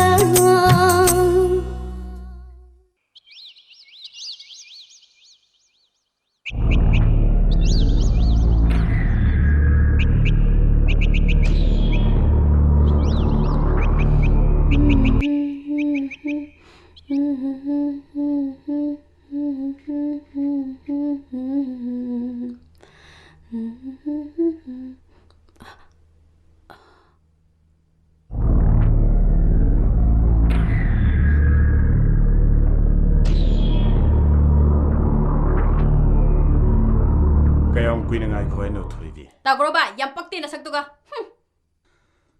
ꯁꯛꯇꯤ ꯑꯗꯨꯝ ꯌꯥꯕꯅꯤꯗ ꯅꯨꯄꯥ ꯃꯩꯗꯥ ꯇꯥꯕꯅꯤꯗ ꯏꯀꯥꯏꯕ ꯈꯒ ꯈꯪꯅꯕꯅ ꯐꯩ ꯊꯣꯏꯕꯤ ꯅꯪ ꯁꯦꯝꯕꯗ ꯊꯣꯛꯀꯗꯕ ꯅꯨꯄꯤꯅꯤꯗꯤ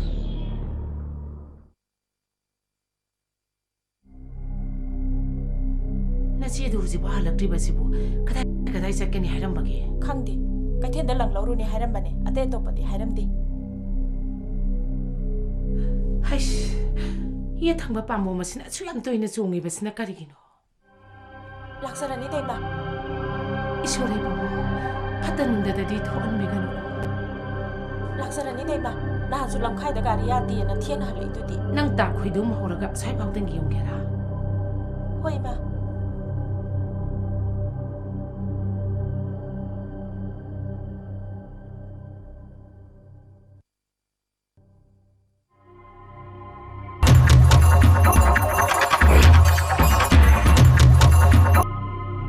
ꯀꯩꯗꯧꯔꯦ ꯈꯪꯗꯦ ꯏꯃꯥ ꯇꯥꯈꯣꯏꯗꯨꯝꯁꯨ ꯂꯩꯍꯧꯗꯦ ꯑꯗꯨꯗꯤ ꯀꯗꯥꯏꯗ ꯊꯤꯔꯨꯅꯤ ꯀꯝꯗꯧꯅꯤ ꯁꯤꯗꯤ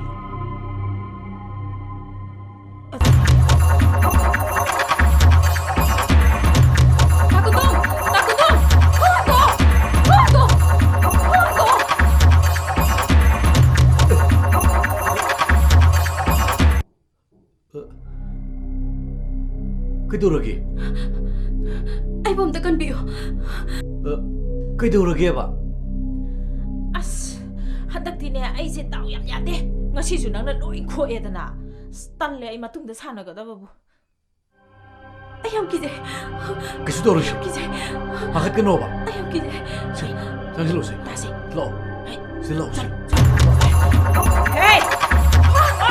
Thong hạng ô! Thong hạng ô là cả! Hey! Thong hạng ô đi!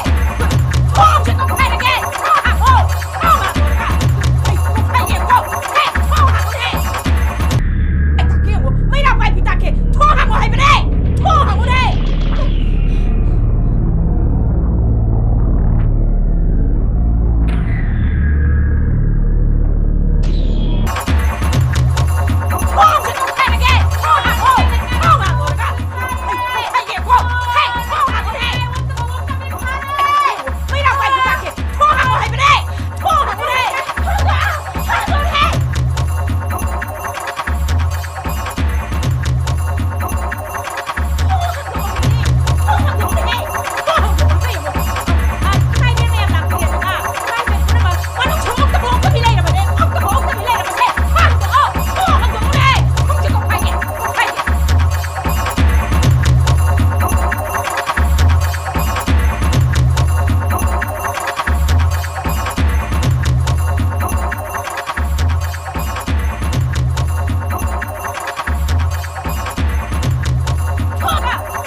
Hô đi!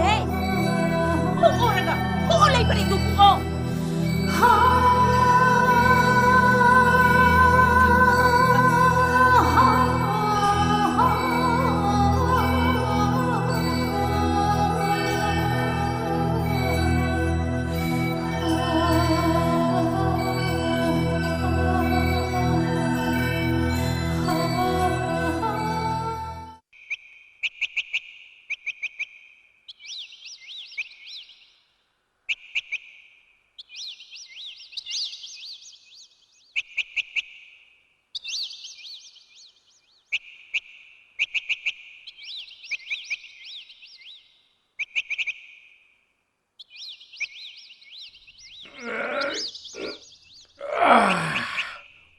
때름이네.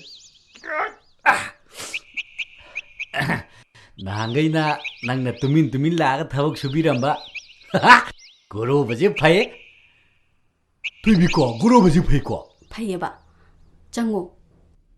세 미우니바. 우닝 무슨우? 나랑 너 강그러지. 아두슈 장고바. 아도 고로버지 파디 파이고.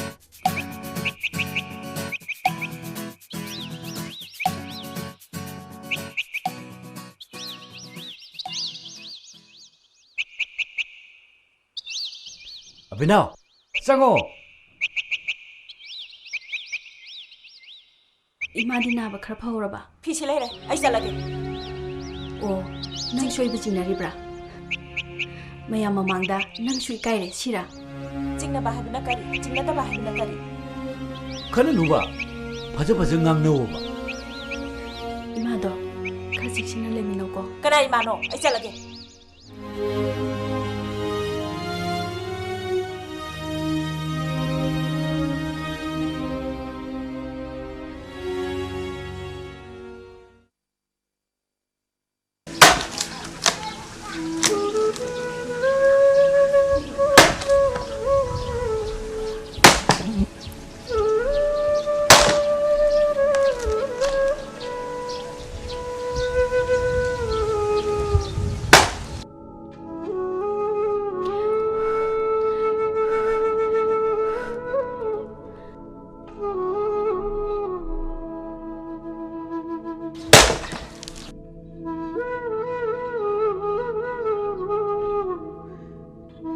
곤돔 능 싱체 카이벨 로라가네 마닝데수 싱크라 레베니 아두수 카이도무고 호이따다 पैसा पिरम भैया नत्रो अस ना पैसा हाइले से युम से मी का नाम लेतबनी आई लाक्ट्रिबु लेरमो आई चले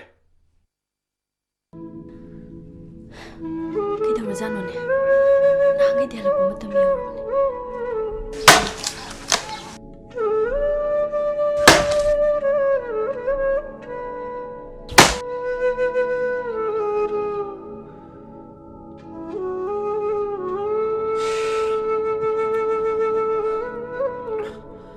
아이고 심 거랑 그래도 미주 그람도 레이트 쌍가 타오르지네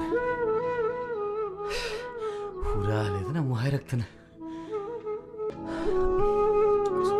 날로베렌 በሻለውነ ዘትከሲረነ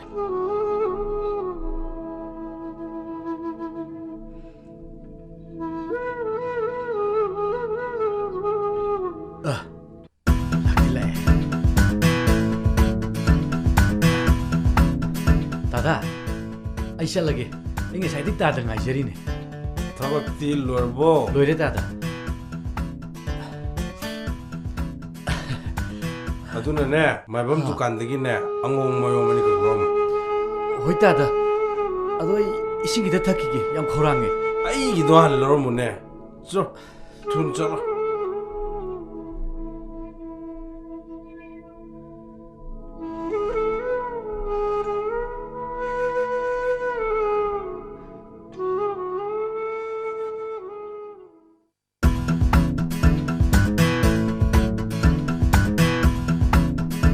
자, 난 그노 옌매움도 아니 그때 비로.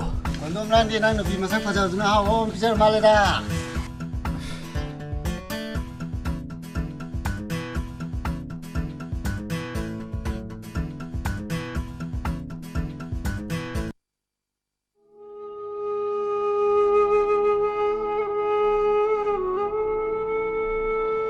타방 기사 도끼 나오가 야동한테.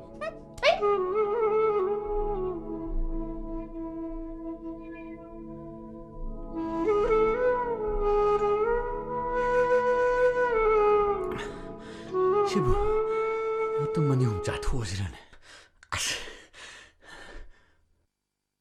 다다, 불에. 브라브라. 아이샬라게 다다. 아이샬라게 다다. 넌 빼사라.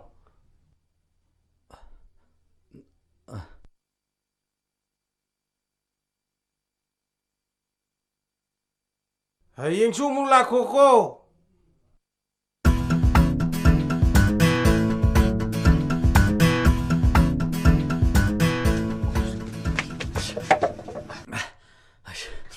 그대로 탱하대. 꼬냈단 말게.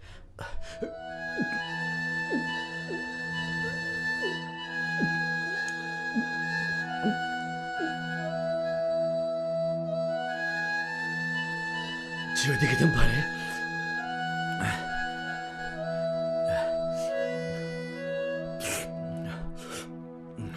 릉시 알바. 국자 토야 들어. 아이디 짝람배 와보세 짭짱 강함네. 아잉게 탱하거누고. 빠샤지도 짠나람데디 파다버니네.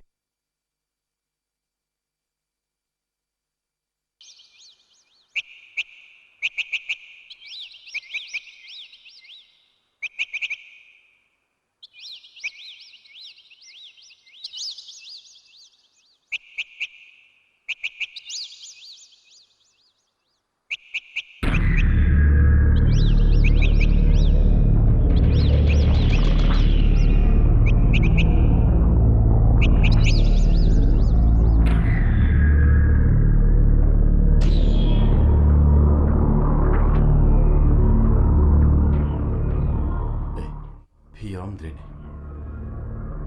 너로게. 아씨, 너보라 로이다. 막당심. 둘이 아이라이, 아이라이, 아이라이, 아이라이야.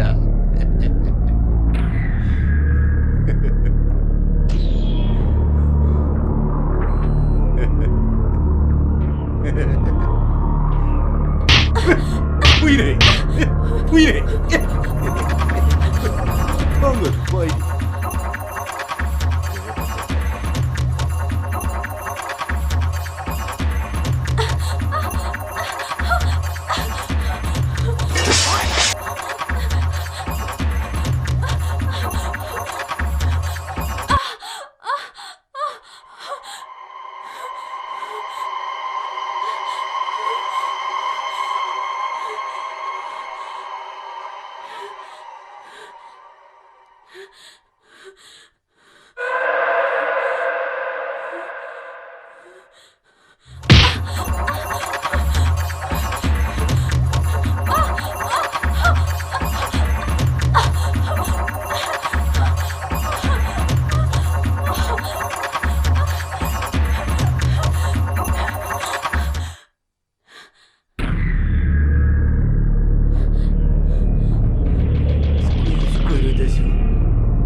우르르게다.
하노니 그란도 어이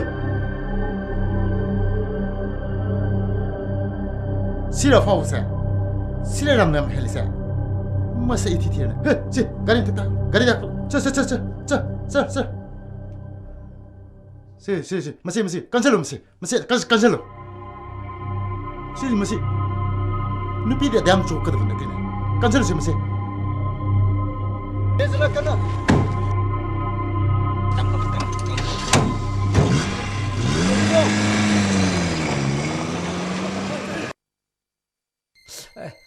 아이고, 아이고, 나해 땀도. 모이 고로버지 간디 간자니. 아이나 보고다가 마나 답당하이 부들라매.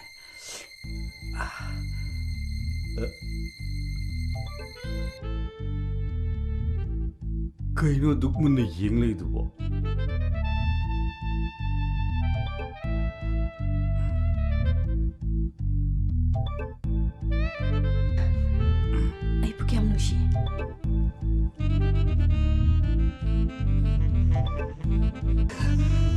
nang na khang lai du bu asibu bu hame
조카로 인지봐. 빠스입니다.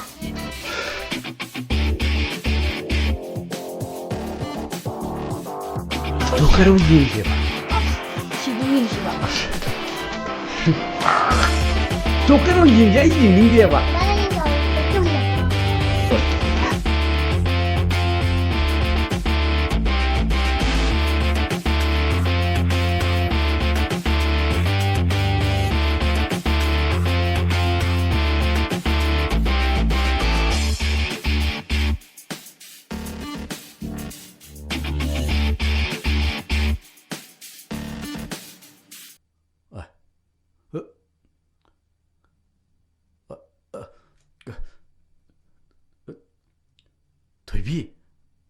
토이비, 무토크래. 아스, 뚱마지봐.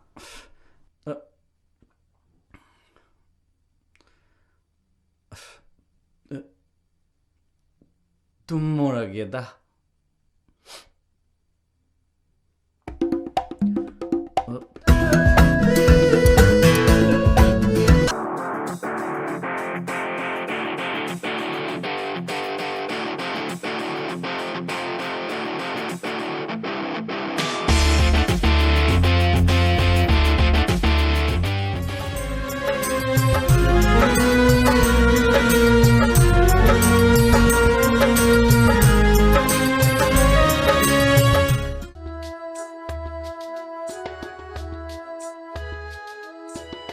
babaadu katang ibabu odang kuncang bra. 낭주 꾸인장이두디.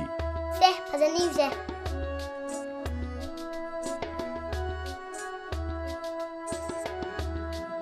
Se, pasan ni yume.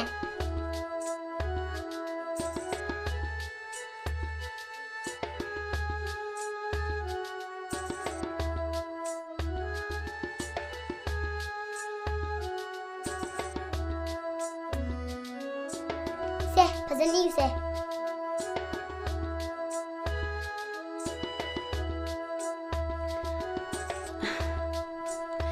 Jadi lairik hai bini.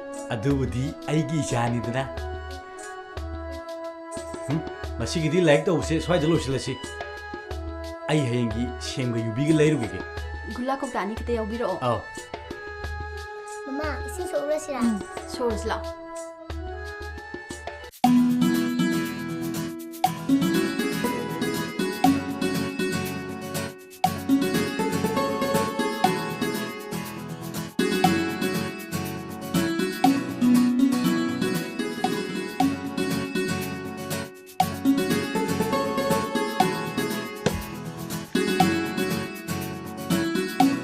ꯂꯣꯏꯗ꯭ꯔꯤꯕꯅꯦ ꯅꯣꯏꯕꯣ ꯊꯦꯡꯉꯦꯅꯦ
Amgido, tataman tinya matini host kan bukan.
Kayam kiri pusan giba. Mukayam ti pare pusan giba. Kem kalon udah tapon.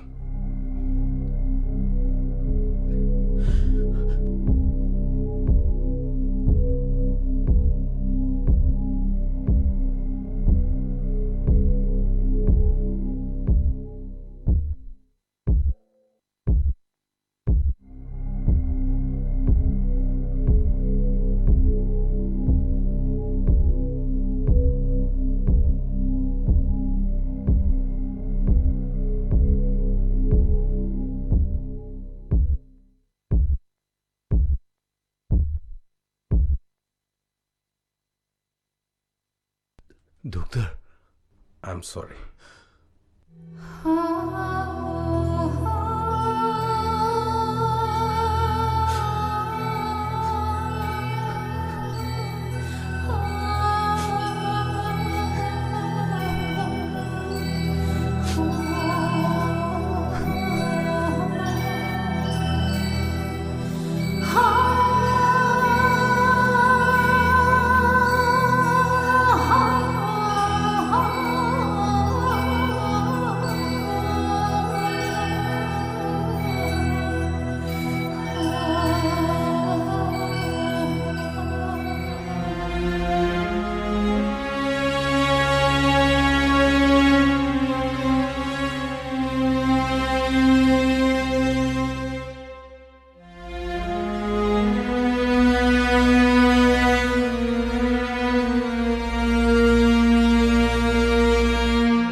Imagi bemo. Namai buntong, nasabu buntong, nakaray na sa libano. Yaroy, nang sakit ba yaroy? Sakit ba yaroy?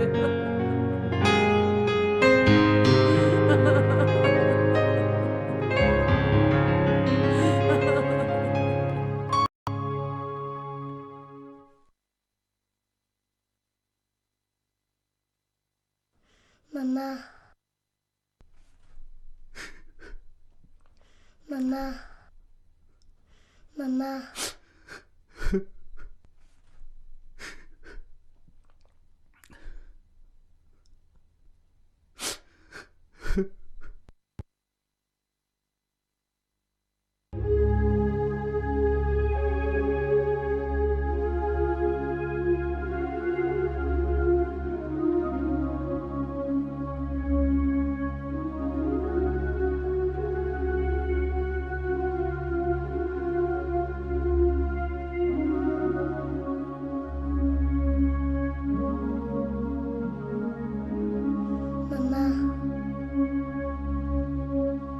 Malem, nang ngahtang potharamuko.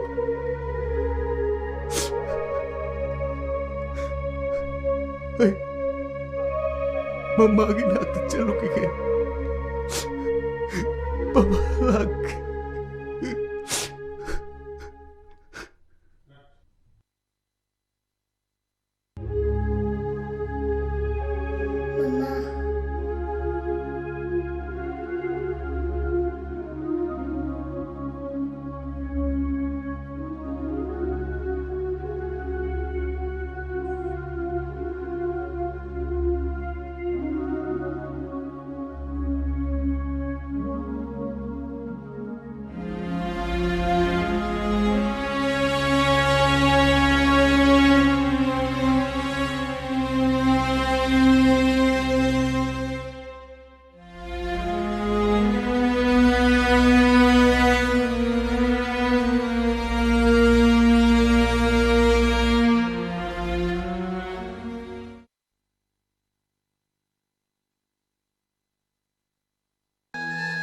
다수레, 낭나 사나이니나 내 윤도 수수레 레티. 낭 미워를 거. 머서지가.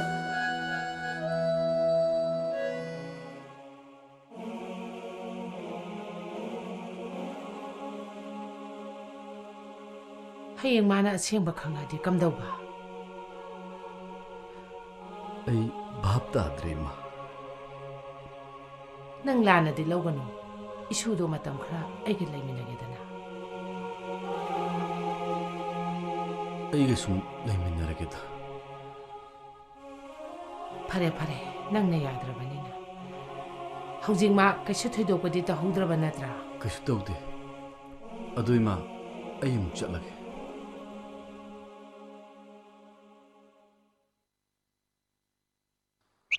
Malangambiya. Malangambiya. Kudai chakhrjanu.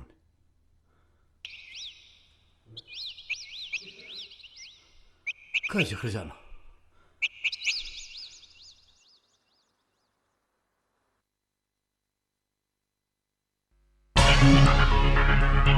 Malangambiya.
Nang di sida kaidoriba? Mama lakani hara shulakti lakti. Lakani. Isiagi mama lakani. Soidra lakani. Lo, nisaslo.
야래. 자실 나왔어.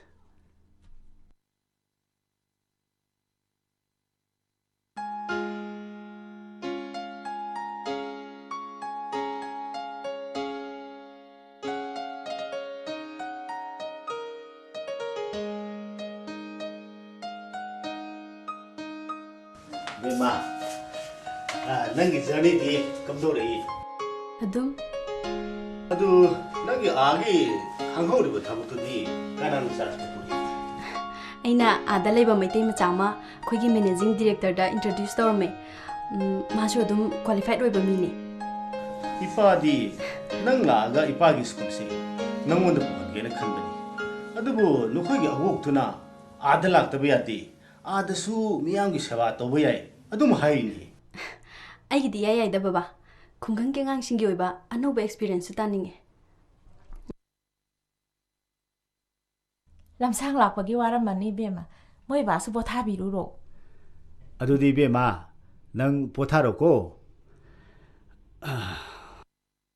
ꯐꯔꯦ ꯂꯣꯏꯁꯜꯂꯣꯁꯦ ꯊꯦꯡꯉꯦ ꯇꯨꯝꯃꯣꯀꯣ ꯍꯣꯏ ꯇꯨꯝꯃꯒꯦ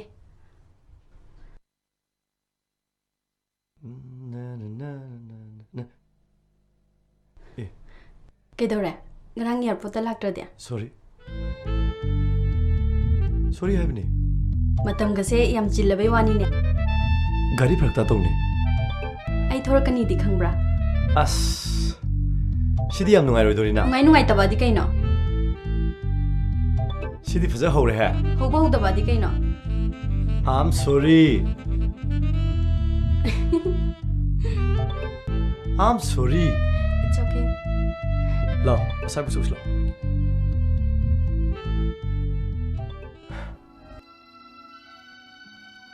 ꯅꯪ ꯊꯕꯛꯁꯦ ꯃꯄꯥꯟꯗ ꯑꯗꯨꯝ ꯇꯧꯗꯣꯏꯔꯣ ꯇꯧꯔꯣꯏꯗ ꯕꯕꯥꯅꯗꯤ ꯁꯤꯗ ꯃꯥꯒꯤ ꯁ꯭ꯀꯨꯜ ꯄꯨꯍꯟꯅꯤꯡꯉꯦ ꯑꯁꯣꯝꯗꯅ ꯑꯩꯈꯣꯏ ꯕꯣꯛꯅ ꯈꯨꯡꯒꯪꯒꯤ ꯑꯉꯥꯡꯁꯤꯡ ꯂꯥꯏꯔꯤꯛ ꯇꯥꯛꯄꯒꯤ ꯑꯅꯧꯕ ꯄ꯭ꯔꯣꯖꯦꯛ ꯄꯥꯏꯈꯠꯂꯅꯤ ꯅꯣꯏꯒꯤ ꯕꯣꯛꯇꯣ ꯃꯤꯗꯤ ꯌꯥꯝ ꯐꯕꯅꯤ ꯃꯁꯥꯒꯤ ꯑꯣꯏꯖꯕ ꯑꯝꯇ ꯊꯤꯗꯕꯅꯤ ꯑꯁ ꯑꯗꯨꯗ ꯈꯪꯗꯦ ꯅꯪꯅ ꯃꯄꯥꯟꯗ ꯂꯩꯕꯁꯦ ꯑꯩ ꯊꯋꯥꯏ ꯌꯥꯝ ꯅꯨꯡꯉꯥꯏꯇꯦ ꯍꯦꯟꯖꯜꯂꯛꯑꯅꯤ ꯃꯥꯏꯗꯤ ꯌꯥꯝ ꯈꯝꯕꯟꯕꯁꯨ ꯐꯠꯇꯕꯅꯤ ꯏꯕꯨꯡꯉꯣ ꯀꯅꯥꯒ ꯆꯠꯃꯤꯟꯅꯔꯤ ꯀꯔꯤ ꯆꯥꯃꯤꯟꯅꯔꯤꯁꯨ ꯃꯊꯣꯡ ꯃꯔꯝ ꯑꯝꯇ ꯈꯪꯗꯦ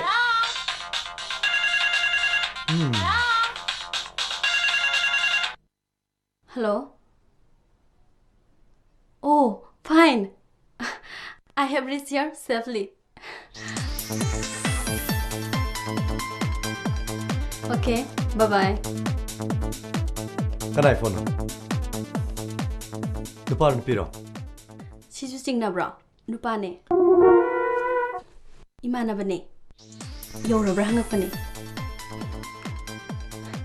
ꯌꯥꯝ ꯆꯤꯡꯅꯒꯅꯣ ꯑꯩꯁꯦ ꯅꯪꯒꯤꯅꯤ ꯅꯨꯄꯥꯁꯦ ꯀꯌꯥ ꯂꯣꯏꯅꯍꯟꯅꯤꯡꯗꯦ ꯑꯇꯩ ꯂꯥꯏꯔꯤ ꯅꯪꯒꯤ ꯊꯕꯛꯇꯨꯗꯤ ꯀꯃꯥꯏꯅ ꯇꯧꯈ꯭ꯔꯒꯦ ꯑꯦꯛꯖꯥꯝꯕꯨꯗꯤ ꯄꯤꯈ꯭ꯔꯦ ꯃꯥꯏ ꯄꯥꯛꯀꯅꯦꯅ ꯈꯜꯂꯦ ꯃꯄꯥꯟ ꯆꯠꯄꯒꯤ ꯃꯇꯝꯗꯤ ꯂꯦꯞꯈ꯭ꯔꯕꯣ ꯂꯦꯞꯇ꯭ꯔꯤ ꯐꯔꯦ ꯂꯥꯛꯑꯣ ꯑꯁꯥꯕ ꯆꯠꯁꯤ ꯂꯥꯛꯑꯣ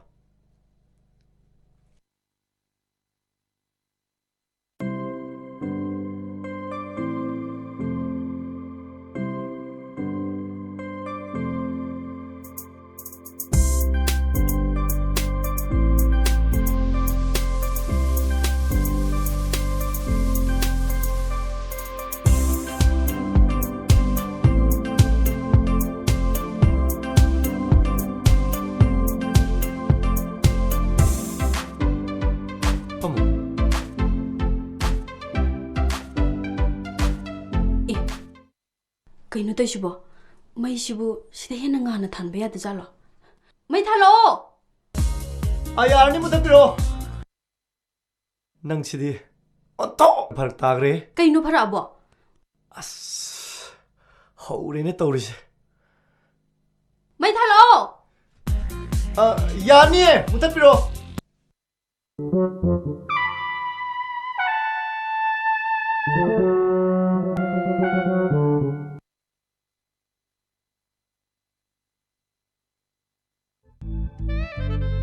시다부 그게 자꾸는 짜두시고 시다디 겜타수 우디 ngakta phamu loina urakani mi myam chu phamidana asa phusu charidana se kisa singalo adudi nangna thandek phamoro be kai ko dei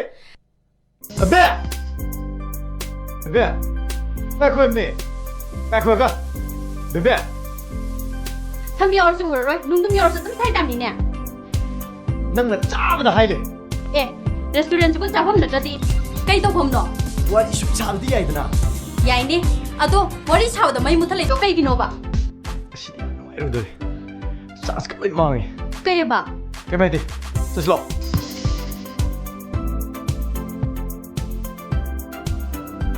까이드 너무 쩌투시나 ama ba ka gimda adudi mai thanasu yaidana nang hek pamjab to thoedana 맞아 지금 나 월스미트랑 한번 ए वार सिमिट्रिसिबु दे तगमलो अदो इबेमा मुंगफमनिने नंगना अदुदा उनदा यादे हागना नोइ लेकाई club मराकी मुंगफमदो अदो फमो worry फजन सुदोसलो अस मरे याम कल्ली है ए अदुदि काई उनदोइबा सिंया तमयादा उनरे ओजा याम लेबाकनिना काइनाइ तकल्ली युमयुमदो उनबसु चनदे नोइ थोंगादो उनरे लेकाईगी अहल लमन मुंग इपा मिट नाइगा नादेगा आई मरमरतने सानबगा तोथोगा उकिलनि बयावको अदु याम सॉरी तो कईगिनो ꯑꯩꯈꯣꯏꯒꯤꯁꯨ ꯃꯇꯝꯒꯤ ꯃꯇꯨꯡ ꯏꯟꯅ ꯌꯥꯅ ꯌꯥꯅꯕ ꯑꯗꯨꯝ ꯇꯧꯔ ꯂꯣꯏꯔꯦ ꯑꯩ ꯉꯁꯤꯗꯤ ꯌꯥꯝ ꯀꯥꯏꯀꯣ ꯍꯦ ꯁꯔꯀꯥꯔ ꯅꯪ ꯃꯤꯒꯤ ꯆꯥ ꯃꯥꯡꯍꯜꯂꯤꯀꯣ ꯅꯪ ꯁꯣꯏꯗꯅ ꯄꯥꯄꯨꯅꯤꯀꯣ ꯅꯪꯗꯤ ꯑꯗꯨꯝ ꯁꯥꯎꯗꯅ ꯂꯩꯖꯍꯧꯔꯣ ꯑꯩꯗꯤ ꯍꯌꯦꯡ ꯑꯩꯈꯣꯏꯕꯣꯛꯀꯤ ꯃꯅꯥꯛꯇ ꯆꯠꯂꯅꯤ ꯑꯣ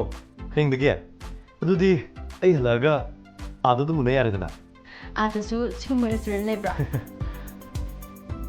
ꯀꯔꯤꯒꯨꯝꯕ ꯊꯕꯛꯇꯨꯅ ꯃꯥꯏ ꯄꯥꯛꯑꯕꯗꯤ ꯏꯃꯥ ꯍꯣꯏꯁꯨ ꯑꯥꯗ ꯂꯣꯏꯅ ꯄꯨꯒꯦꯅ ꯈꯜꯂꯤ ꯃꯣꯏꯒ ꯂꯩꯃꯤꯟꯅꯗꯕꯁꯦ ꯌꯥꯝ ꯅꯨꯡꯉꯥꯏꯇꯦ ꯍꯜꯂꯣ ꯑꯣ ꯅꯨꯡꯉꯥꯏꯔꯤꯌꯦ ꯅꯪꯗꯤ ꯍꯌꯦꯡ ꯆꯠꯂꯅꯤ ꯈꯪꯗꯦ 오케이 바이바이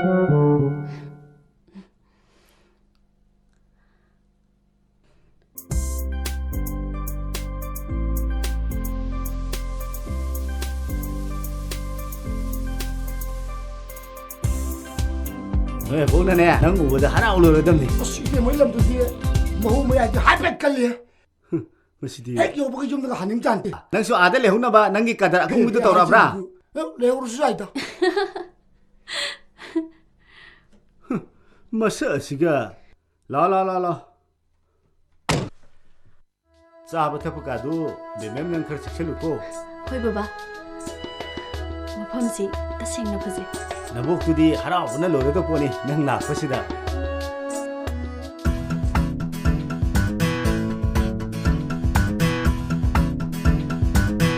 लाओ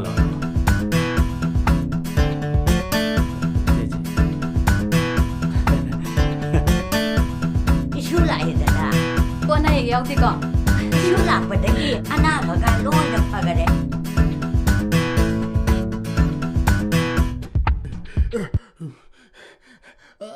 ꯑꯕꯣ ꯑꯁꯥꯕꯨꯗ ꯗꯥꯖꯣꯟ ꯑꯩꯁꯨ ꯂꯥꯛꯀꯦ ꯂꯥꯛꯑꯣ ꯍꯥꯏ ꯑꯉꯥꯡ ꯊꯧꯔꯝ ꯇꯥꯏꯞꯇ ꯆꯠꯂꯒ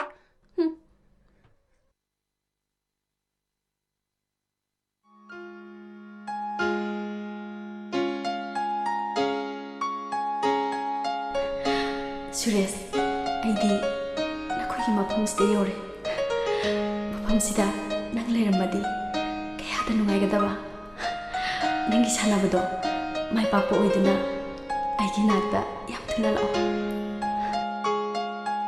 이슈부 그대로라기네 숨펀드는 내리시고 ꯕ꯭ꯔꯣ ꯀꯩꯁꯨ ꯇꯧꯗꯤꯌꯦ ꯁꯨꯝ ꯐꯝꯕꯅꯦ ꯃꯥꯃꯣꯗꯨꯕꯨ ꯀꯩꯗꯧꯔꯖꯥꯠꯅꯣ ꯍꯧꯖꯤꯛꯄꯨ ꯂꯥꯛꯇ꯭ꯔꯤꯁꯤꯕꯣ 마디 ꯑꯗꯨꯝ ꯃꯍꯧꯁꯥꯅꯤ ꯂꯩꯀꯥꯏ ꯀꯂꯞꯇꯒ ꯐꯝꯗꯅ ꯂꯩꯊꯣꯛꯑꯝꯒꯅꯤ ꯐꯔꯦ ꯐꯔꯦ ꯇꯨꯝꯃꯨꯔꯣ ꯍꯌꯦꯡ ꯉꯟꯅ ꯍꯧꯒꯠꯂꯒꯅꯦ ꯅꯪꯅ ꯌꯦꯡꯅꯤꯡꯕ ꯄꯨꯝꯅꯃꯛ ꯂꯣꯏꯅ ꯆꯠꯇꯅ ꯌꯦꯡꯉꯨꯔꯣ ꯍꯣꯏ ꯑꯕꯣꯛ ꯑꯕꯣꯛ ꯇꯨꯝꯕꯤꯔꯨꯔꯣ ꯑꯩꯁꯨ ꯆꯪꯉꯛꯑꯒꯦ ꯑꯗꯨꯗꯤ ꯑꯕꯣꯛꯁꯨ ꯇꯨꯝꯃꯨꯔꯒꯦ ꯅꯪꯁꯨ ꯆꯪꯉꯣꯀꯣ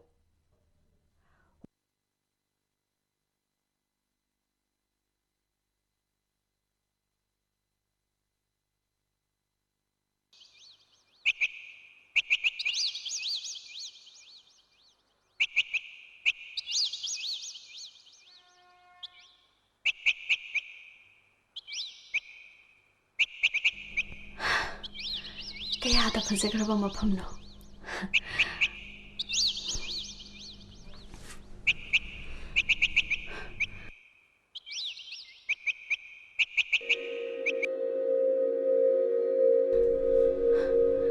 ꯑꯩꯅ ꯁꯦꯠꯂꯤꯕ ꯐꯤꯖꯣꯜꯁꯤꯕꯨ ꯃꯐꯝꯁꯤꯒ ꯌꯥꯝ ꯆꯥꯟꯅꯗ꯭ꯔꯖꯥꯠꯂꯥ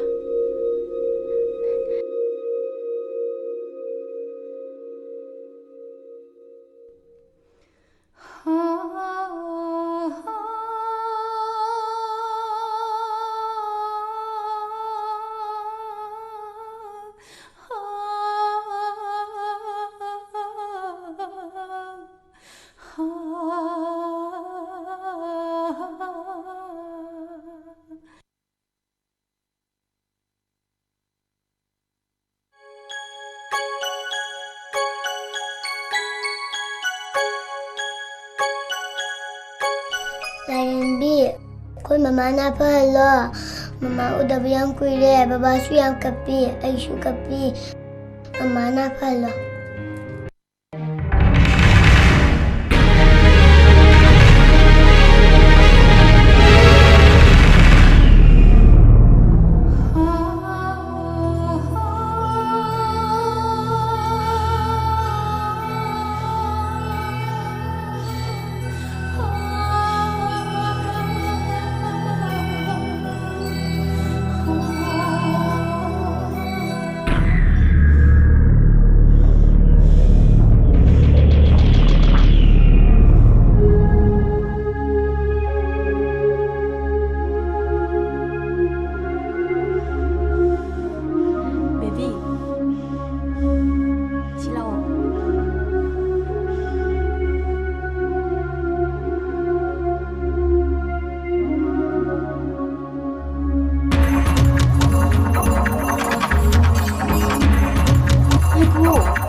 ꯀꯔꯤ ꯍꯥꯏꯕꯕꯨ ꯁꯤꯗꯒꯤ ꯍꯦꯟꯅ ꯀꯔꯤꯁꯨ ꯂꯤꯅꯤꯡꯉꯥꯏ ꯂꯩꯇꯦ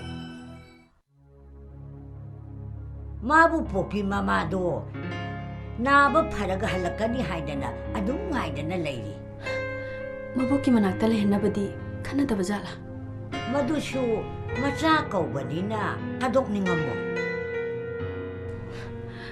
아둑 차오바 미남바두디 kaya kuina lotuna thamba ngamgani hayeng angang sengma khangpa matamdana kari oiba ꯀꯣꯟꯗꯣꯡꯒꯤ ꯗꯃꯛ ꯑꯉꯥꯡꯒꯤ ꯗꯃꯛ ꯅꯪꯅ ꯃꯇꯦꯡ ꯄꯥꯡꯕꯗ ꯑꯕꯣꯛ ꯀꯔꯤꯝꯇ ꯌꯥꯅꯤꯡꯗꯕ ꯂꯩꯇꯦ 오자 안강친기 리스트 실레래 hayengdagi dum mama mapasing loi tharage hai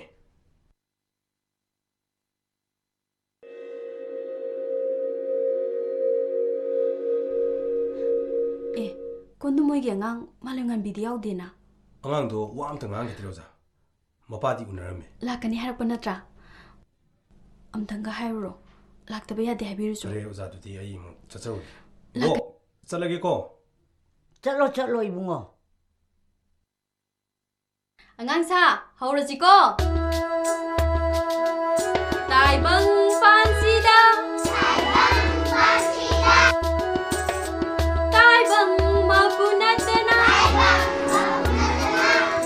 awa bakopiba ngamba leibara hayu mahaku thagasi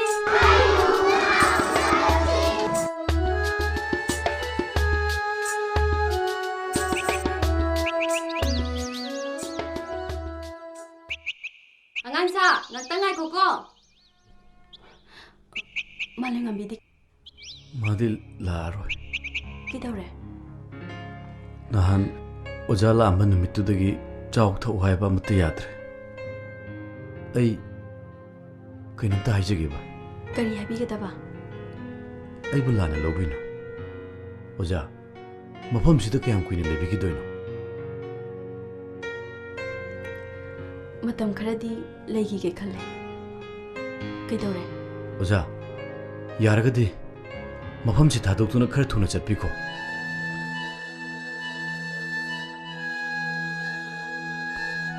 मसिना अखोय पुनमकी याइफाबु ओइगनि खले अइबुदि लाना लौबिनो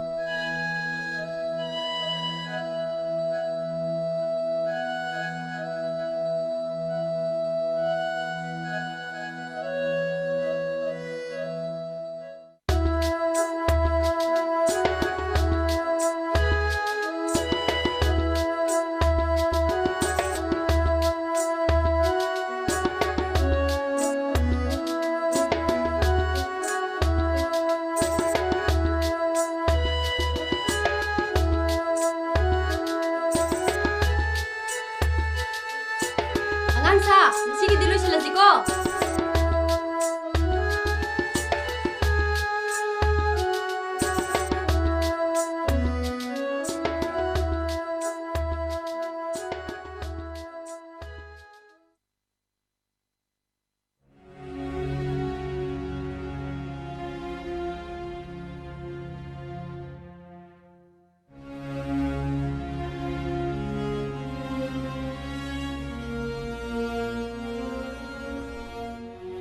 말레 세 시탁실루세 세 시원해 자로세 낭니 안 밤자버두네 나트디 라임 비 샤오니 Baba, mama yunda sunda lakti shi kagina.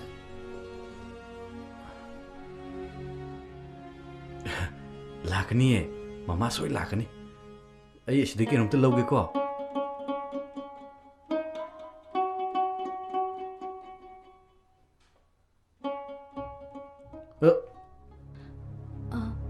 malengan bi leiba natra आओ चंबियो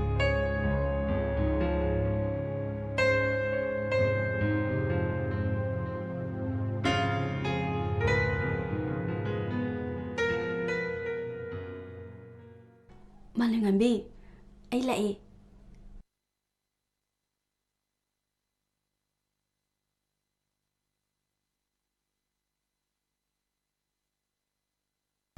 se chao chao se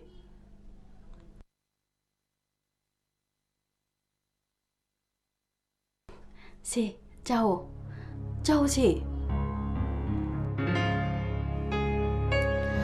ꯃꯃꯥ ꯅꯪ ꯑꯩꯈꯣꯏꯗ ꯁꯨꯡꯂꯥꯛ ꯂꯥꯛꯇ꯭ꯔꯤꯁꯦ ꯀꯩꯒꯤꯅꯣ ꯂꯥꯛꯏꯁꯤꯗꯤ ꯃꯃꯥ ꯅꯪ ꯂꯩꯇꯕꯁꯦ ꯌꯥꯝ ꯅꯨꯡꯉꯥꯏꯇꯦ ꯕꯕꯥꯁꯨ ꯇꯨꯃꯤꯟ ꯀꯞꯄꯤ इस कपसु कप्तन ꯀꯞꯄꯤꯗꯨꯕꯨ ꯁꯤꯗꯒꯤꯗꯤ ꯑꯩ ꯑꯗꯨꯝ ꯂꯥꯛꯑꯗꯕꯅꯦ ꯆꯥꯎꯁꯦ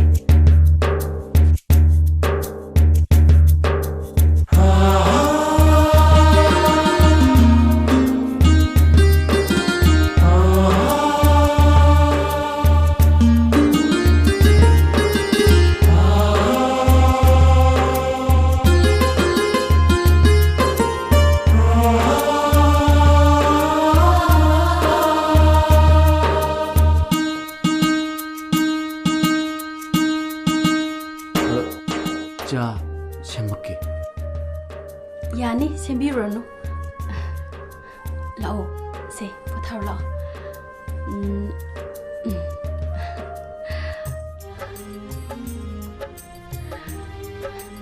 से तुम से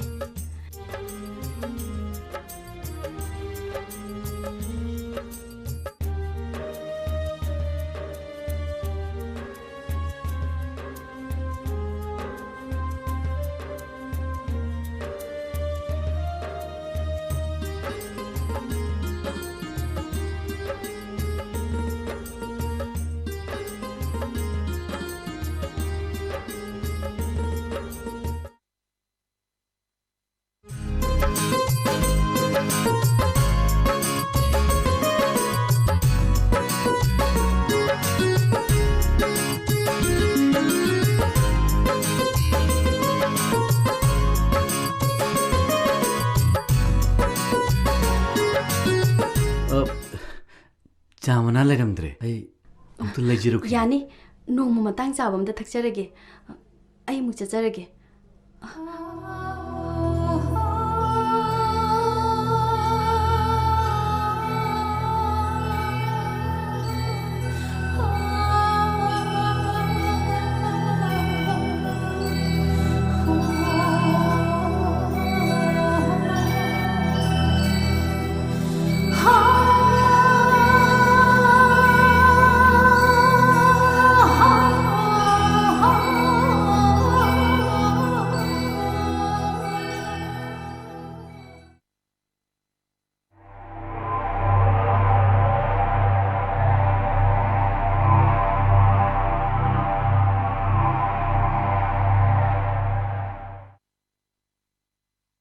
ꯑꯉꯥꯡꯁꯥ ꯉꯁꯤꯗꯤ ꯁꯤ ꯑꯣꯏꯅ ꯇꯧꯔꯁꯤꯀꯣ ꯍꯧꯔꯁꯤꯀꯣ ꯑꯩꯅ ꯍꯥꯏꯕꯗꯨ ꯅꯣꯏꯅ ꯑꯃꯨꯛ ꯍꯥꯏꯔꯛꯀꯗꯕꯅꯤꯀꯣ ready 1 2 3 Oh God guide me protect me illumine the lamp of my heart illumine the lamp of my heart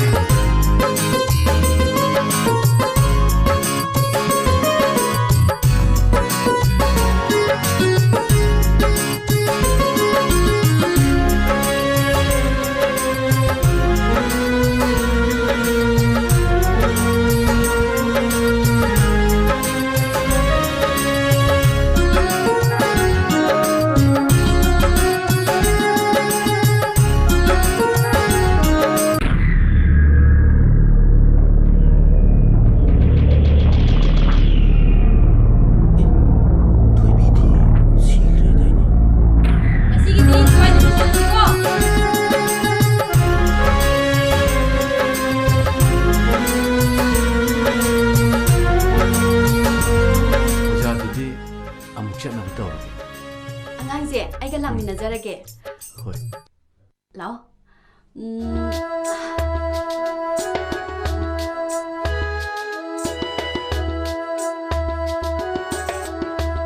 ꯃꯃꯥ ꯅꯪ ꯏꯝꯐꯥꯜꯗ ꯍꯦꯛ ꯆꯠꯈꯤꯕꯗꯩ ꯑꯩ ꯏꯁꯤꯡ ꯃꯊꯟꯇ ꯁꯣꯛꯏ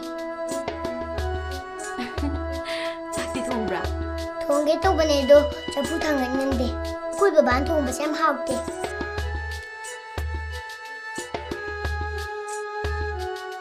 ꯑꯩꯈꯣꯏꯗꯤ ꯃꯃꯥ ꯂꯥꯛꯑꯦ ꯑꯩꯈꯣꯏꯗꯤ ꯃꯃꯥꯅ ꯐꯔꯦ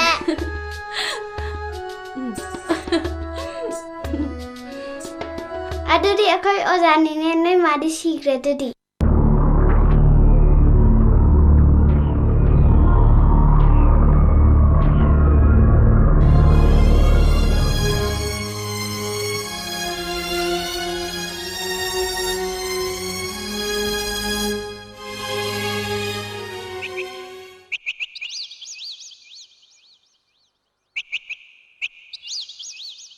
ꯑꯩꯈꯣꯏ ꯃꯥꯗꯤ ꯁꯤꯈ꯭ꯔꯦ ꯍꯥꯏꯅꯦ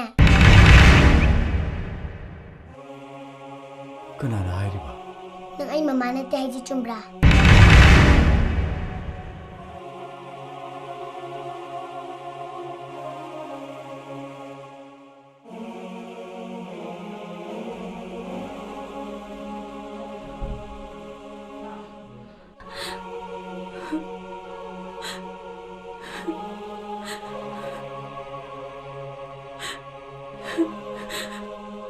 ꯑꯩ ꯏꯆꯥꯒꯤ ꯃꯃꯥꯅꯦ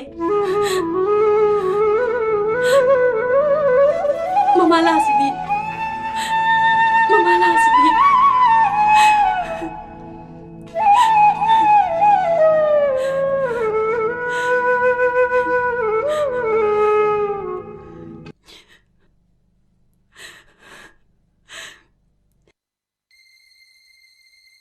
Bema nangbu loidri bro.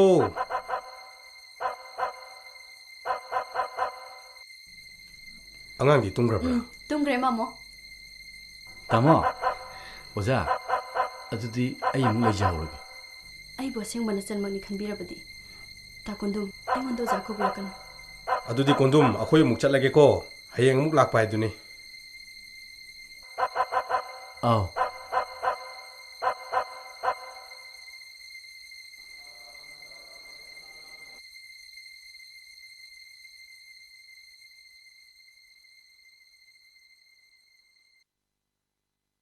Ima ibema. Ima ibema.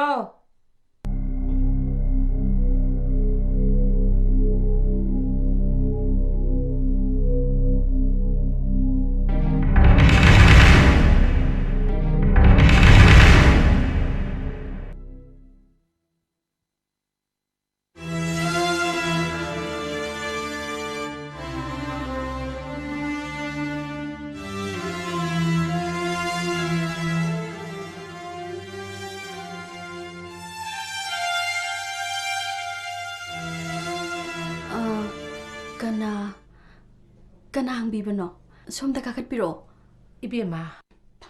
Ay ꯊꯣꯏꯕꯤꯒꯤ ꯃꯃꯥꯅꯤ ꯁꯣꯝꯗ ꯀꯥꯈꯠꯄꯤꯔꯣ ꯏꯃꯥ ꯆꯪꯉꯛꯑꯣ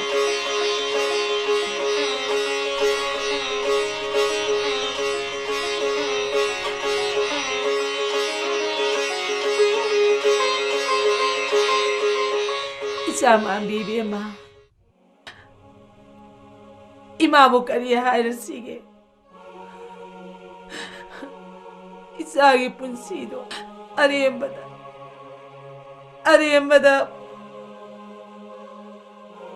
망한닝디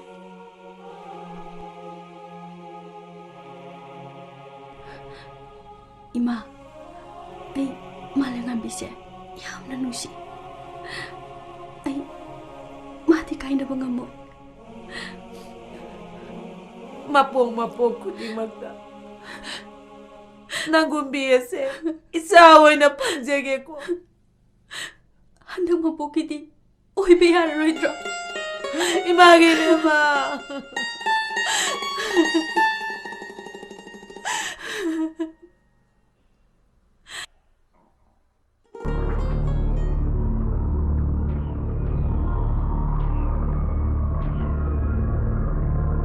Mana kondum khoida numidang phok le sikai gino. Ado egana kondum da hangusiro. Ai bem siam pami. Ai yam pame. As nang sima u pami. Ai yam pame. Ai yam pame. Ai yam pame.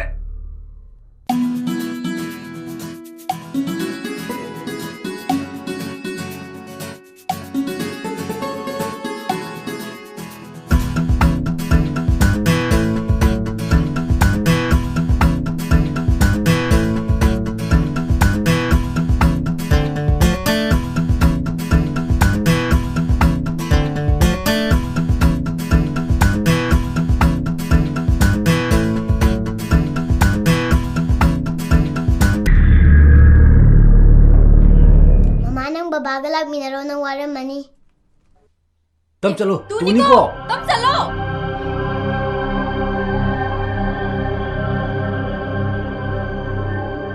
Masai tuni haidro. Furi ka loi mole. Shidi mamane bi banine Adu yu mole shidi.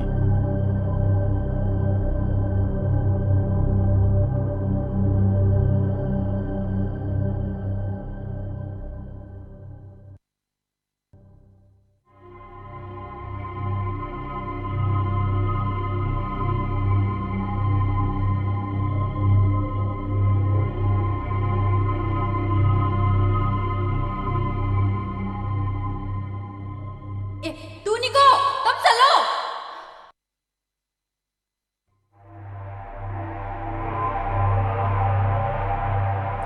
Shidi mamane bi banine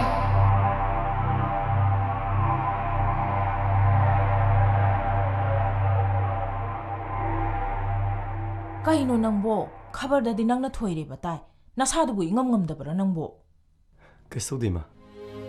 Gari sang to pagi kita juk thawani. Tamo karam kanda mu sang doino Nangi pari kha ma tha khib du ti kam dau ra Tam khara le di haidorani. Ma. Kari gum thabak tu na mai pa di. Ekhoi lona ada legrasi. Eh kai ne na hai shi bo Asing mane ma. Aishu thabak ni sanabani haiduna yumdagi lapna leibisi su nungai ti. Hayeng ko na mo hala su yai kai numa. Adudi ai ada leiraga dum lai tamba yai ko tamo Ima di kaya hinaga daw mande da Sum leraga hinajar kani dai ma. Ai sai buk thoge.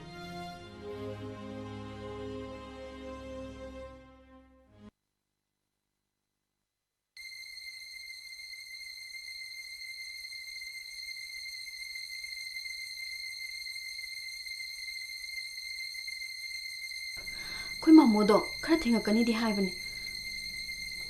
Laktraga aina hek thinba haidun. Takundum yarni da aidum chachakarge. Kish tawroi. Kaino ngaktang ngai gise imna changu gise.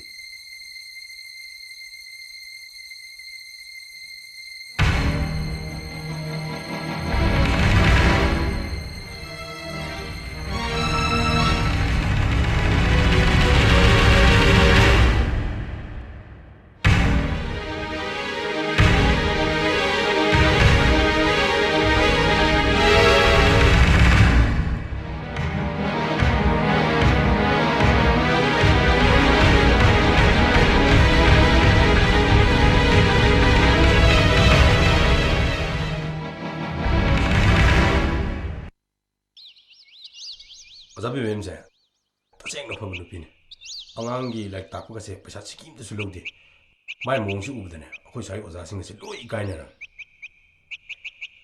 마가 고놈가 레네리바 머리시 난 강라 야문나디 강디 말랭만비가 어차피 맴거디 마마 자동 로이네버네 어차피 맴핵 라코데기 말랭만비수 마마 나고 파라가 할레나 좀 하라오 마수 고놈도 몽맹 밤에 봐라 아두디 오래모이다 말랭만비는 하라오서부터 우부두다 어차피 민주 타도폰 감도 그거니 개요 아두가 농당 보고 마나 고놈이 맴다 좀 레이드나 개이나 아두디 미미 야나 점니 개노 아보비는 수야이 나고 나 담 세리 소리 개기노 어차피 맴지 능가 하나 강가브로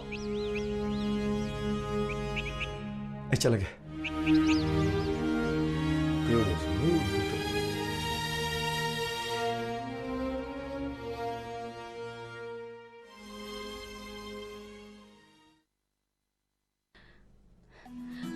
Suresh, nang thorabo. Thoram daida pau ta khangalak tikai gino. kangan dashib kana nangna ai lappu uraga harabugi mota pakali na kaino Kaino nang haidubo. Ai papam ta taba ngamdre. tumda be mise hodopa yang wabani Suresh, nang nainingi du kaino. like su hebegi chane bi dudi adu wera Aina kai tawrake. hausi su khangti nadriba yum pandriba nupi na bu migi mumda ai lek na bro sisu bata de hagi gira Oh, adugi oire. Wafam se nang hek lakpaga nangonda tamge na khanbani. Adubu nangdi migi machindagi hana taraboire. atopa mida maran siraga nasagi naran kumsam na kashu kanaroi aina namu kya ki muti wang thanga charuba ing tapi ꯍꯣꯠꯅꯕ ꯀꯜꯂꯤ ꯍꯥꯏꯅꯈꯤꯕ ꯋꯥ ꯉꯥꯛꯅ ꯆꯠꯂꯤ ꯑꯗꯨꯒ ꯅꯪꯗꯤ ꯃꯃꯥ ꯑꯣꯏꯕꯤꯒꯤ ꯅꯨꯡꯁꯤꯕ ꯗꯔꯀꯥꯔ ꯑꯣꯏꯔꯤꯕ ꯑꯉꯥꯡ ꯑꯃꯗ ꯃꯃꯥꯒꯤ ꯅꯨꯡꯁꯤꯕ ꯈꯨꯗꯣꯜ ꯇꯧꯕ ꯉꯝꯅꯕ ꯍꯣꯠꯅꯕꯁꯤꯕꯨ ꯀꯌꯥꯝ ꯀꯥꯏꯔꯒꯦꯅꯦ ꯀꯔꯤ ꯃꯃꯥ ꯁꯥꯕꯒꯤ ꯄꯗꯥꯔ ꯃꯔꯝꯗ ꯅꯪꯅ ꯆꯠꯂꯤꯕ ꯑꯔꯣꯝ ꯂꯤꯆꯠꯇꯨꯗꯤ ꯑꯩ ꯈꯪꯉꯝꯃꯣꯏ ꯈꯟꯕ꯭ꯔꯥ ꯁꯨꯔꯦꯁ ꯀ꯭ꯋꯥꯛꯇꯣ ꯋꯥꯍꯣꯡꯒꯤ ꯃꯇꯨ ꯊꯦꯠꯆꯤꯟꯗꯨꯅꯁꯨ ꯀ꯭ꯋꯥꯛꯇꯣ ꯋꯥꯍꯣꯡꯅꯤ ꯍꯥꯏꯕꯗꯤ ꯈꯛ ꯌꯥꯔꯣꯏ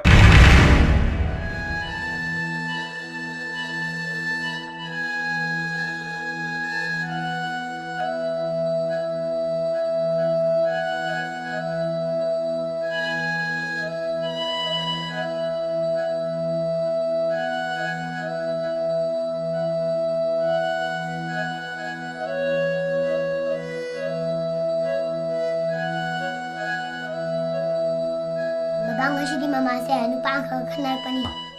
Kenapa kenapa? Masa kengge aqua wala pai gara orang matu pura la o yang kenal pani.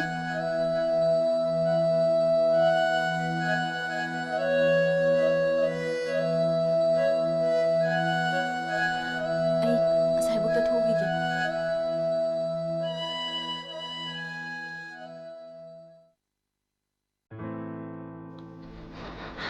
Kwakta ꯋꯥꯍꯣꯡꯒꯤ ꯃꯇꯨ ꯊꯦꯠꯆꯤꯟꯗꯨꯅꯁꯨ ꯀ꯭ꯋꯥꯛꯇꯣ ꯋꯥꯍꯣꯡꯅꯤ ꯍꯥꯏꯕꯗꯤ ꯈꯛ ꯌꯥꯔꯣꯏ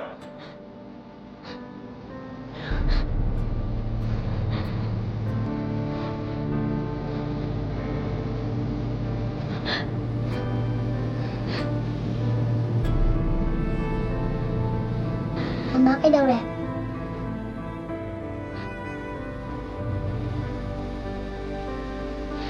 Cái đâu có pin?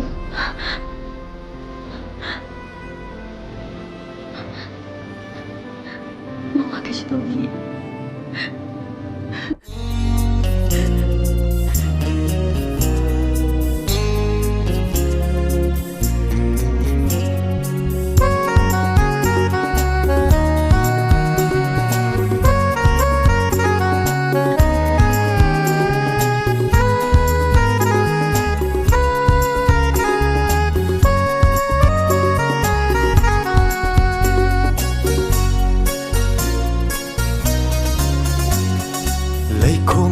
aina somlaga na chomna mina shem khare laikhomna aina somlaga na chomna mina shem khare na hakpu sangjaba ai hakti gulab ki tingkhang oi haure laikhomna aina somlaga na chomna mina shem khare laikhomna aina somlaga na chomna mina shem khare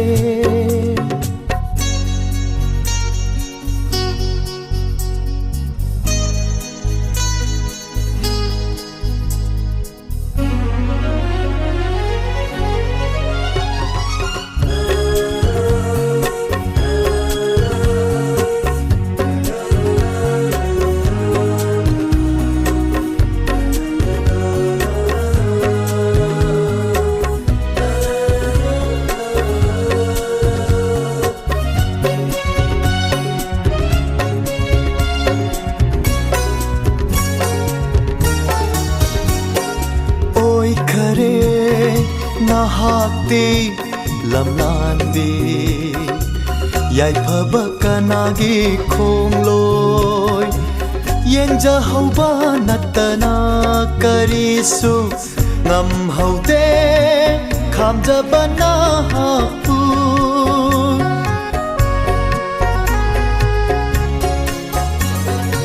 oi khare na hakti lamlandi yai phaba kanagi khongloi yenja hauba natana karisu ngam haude khamja bana pu halage ai hati ningamda lakhiba lambi da ithanta laikhomna aina somlaga na chomna mina shem khare laikhomna aina somlaga 나좀나 미나 셈크레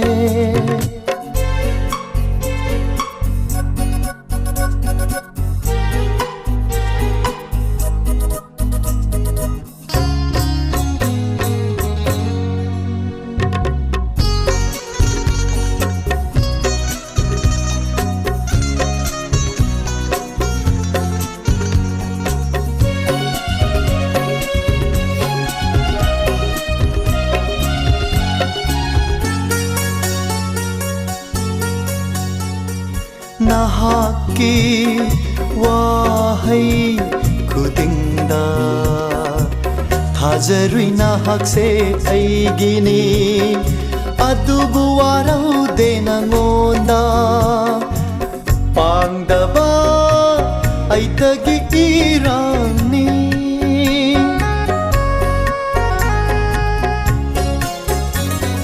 나하기 와하이 구딩다 타자루이 나학세 아이기니 아두부 와라우데 나온다 빵다바 아이타기 이랑니 신타리바 비랑기 람만디 나타타 따다바 오이샤노 Laikongna aina somlaga Nachomna mina shem khare Laikongna aina somlaga Nachomna mina shem khare Nahakpu sanjaba ai hakti Gulab ki tingkhan oi haure Laikongna aina somlaga Nachomna mina shem khare Laikongna aina somlaga Nachomna mina shem khare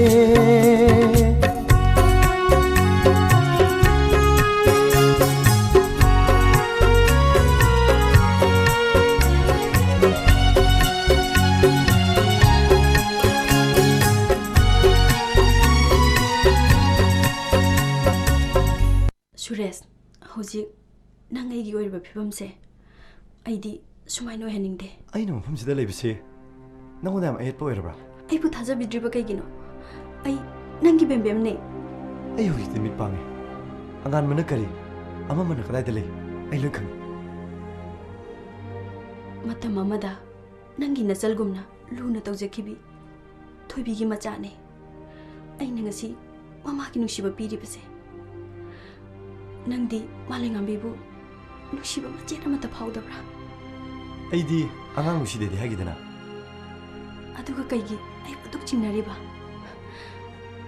ta kondunga aiga gi marakta machal mabungi mari natana atai ke shulite naranda kopsina bo honabada machal mabungi aduk phajaba marido nang se nangadorene aigira phare thoibiga samanarubase aigi ral oirge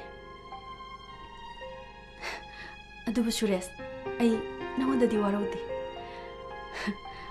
aigi oribai tawsida mina pangai hajambadasu adum paani ngasidi nangsu asawbana mai kare hayeng nangna sawba pharam matamdasu aidi nange adum oikigani chale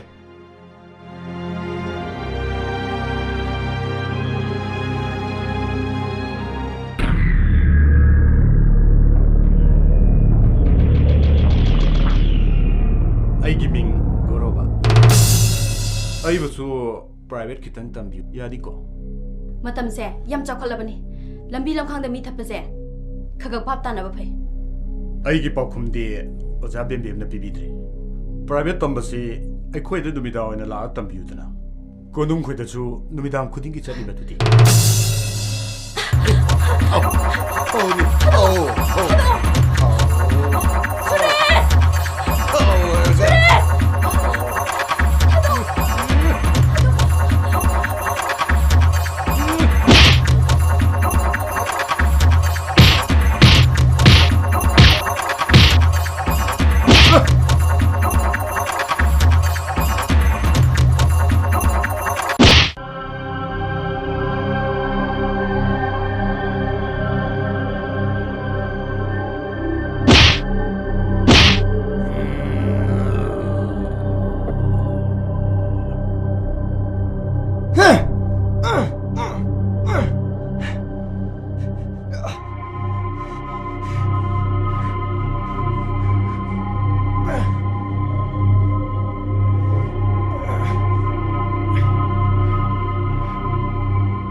구루버니네. 마이 가람도 뭐 하오르 말레네. 헤이.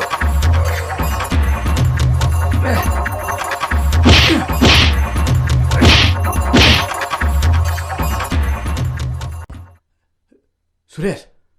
속구라. 속담 났더라. 하. 속다바 나트라. 아. Mama sabagi pada runda. Nang na sali ba rom lise tudi. Ai khang moy khan bra. Kwak to wahong ma tu thesen na chu. Kwak to wahong ne habadi khak ya roi.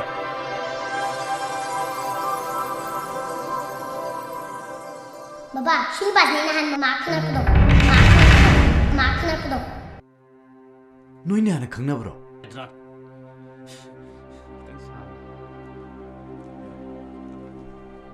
Hey, hello! Nang ngay na kay tawag ay bato yung matari ito na.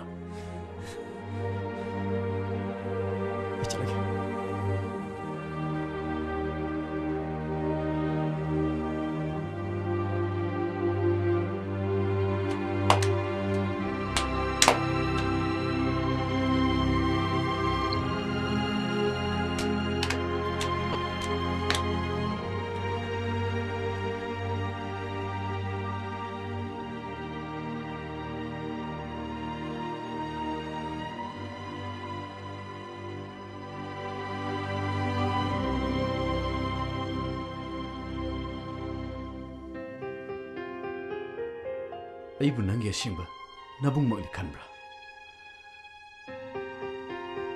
Aigi jagi damak aduk jaw kathokpa. Madu oibe yaroi. Ina maram oraga nangi nuksiba kainaba yaroi.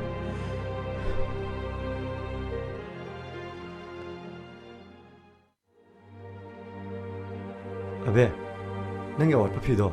Asilok salro. Ngan hanjaluko. Yare yare. Ma, aji to henga na lakane. Heng punna dum lakne. Punna sa nara di phadwa. Ai chalu gi.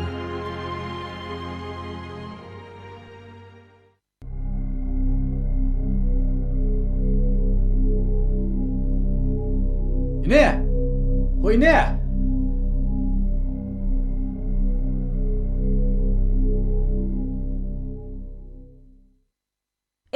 Kondum, kay daw rin aduk ping na kauri diya. Ine, Suristi. Madi sa kre, husik ta thoki da ngari. Kusyo hayeng ada loy na salani ye. Ine tuti, ay salani.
봐.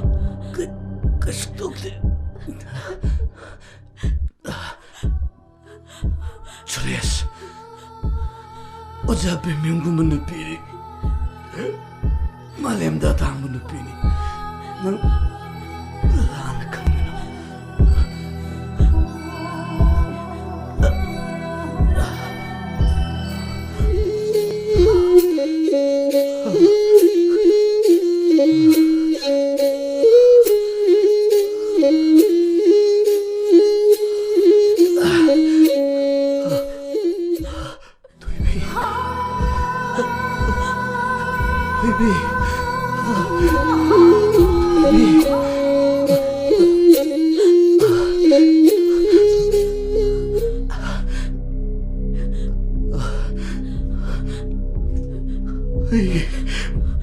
말아이박 뒤로봐 이 자식이 넌 마마 구독!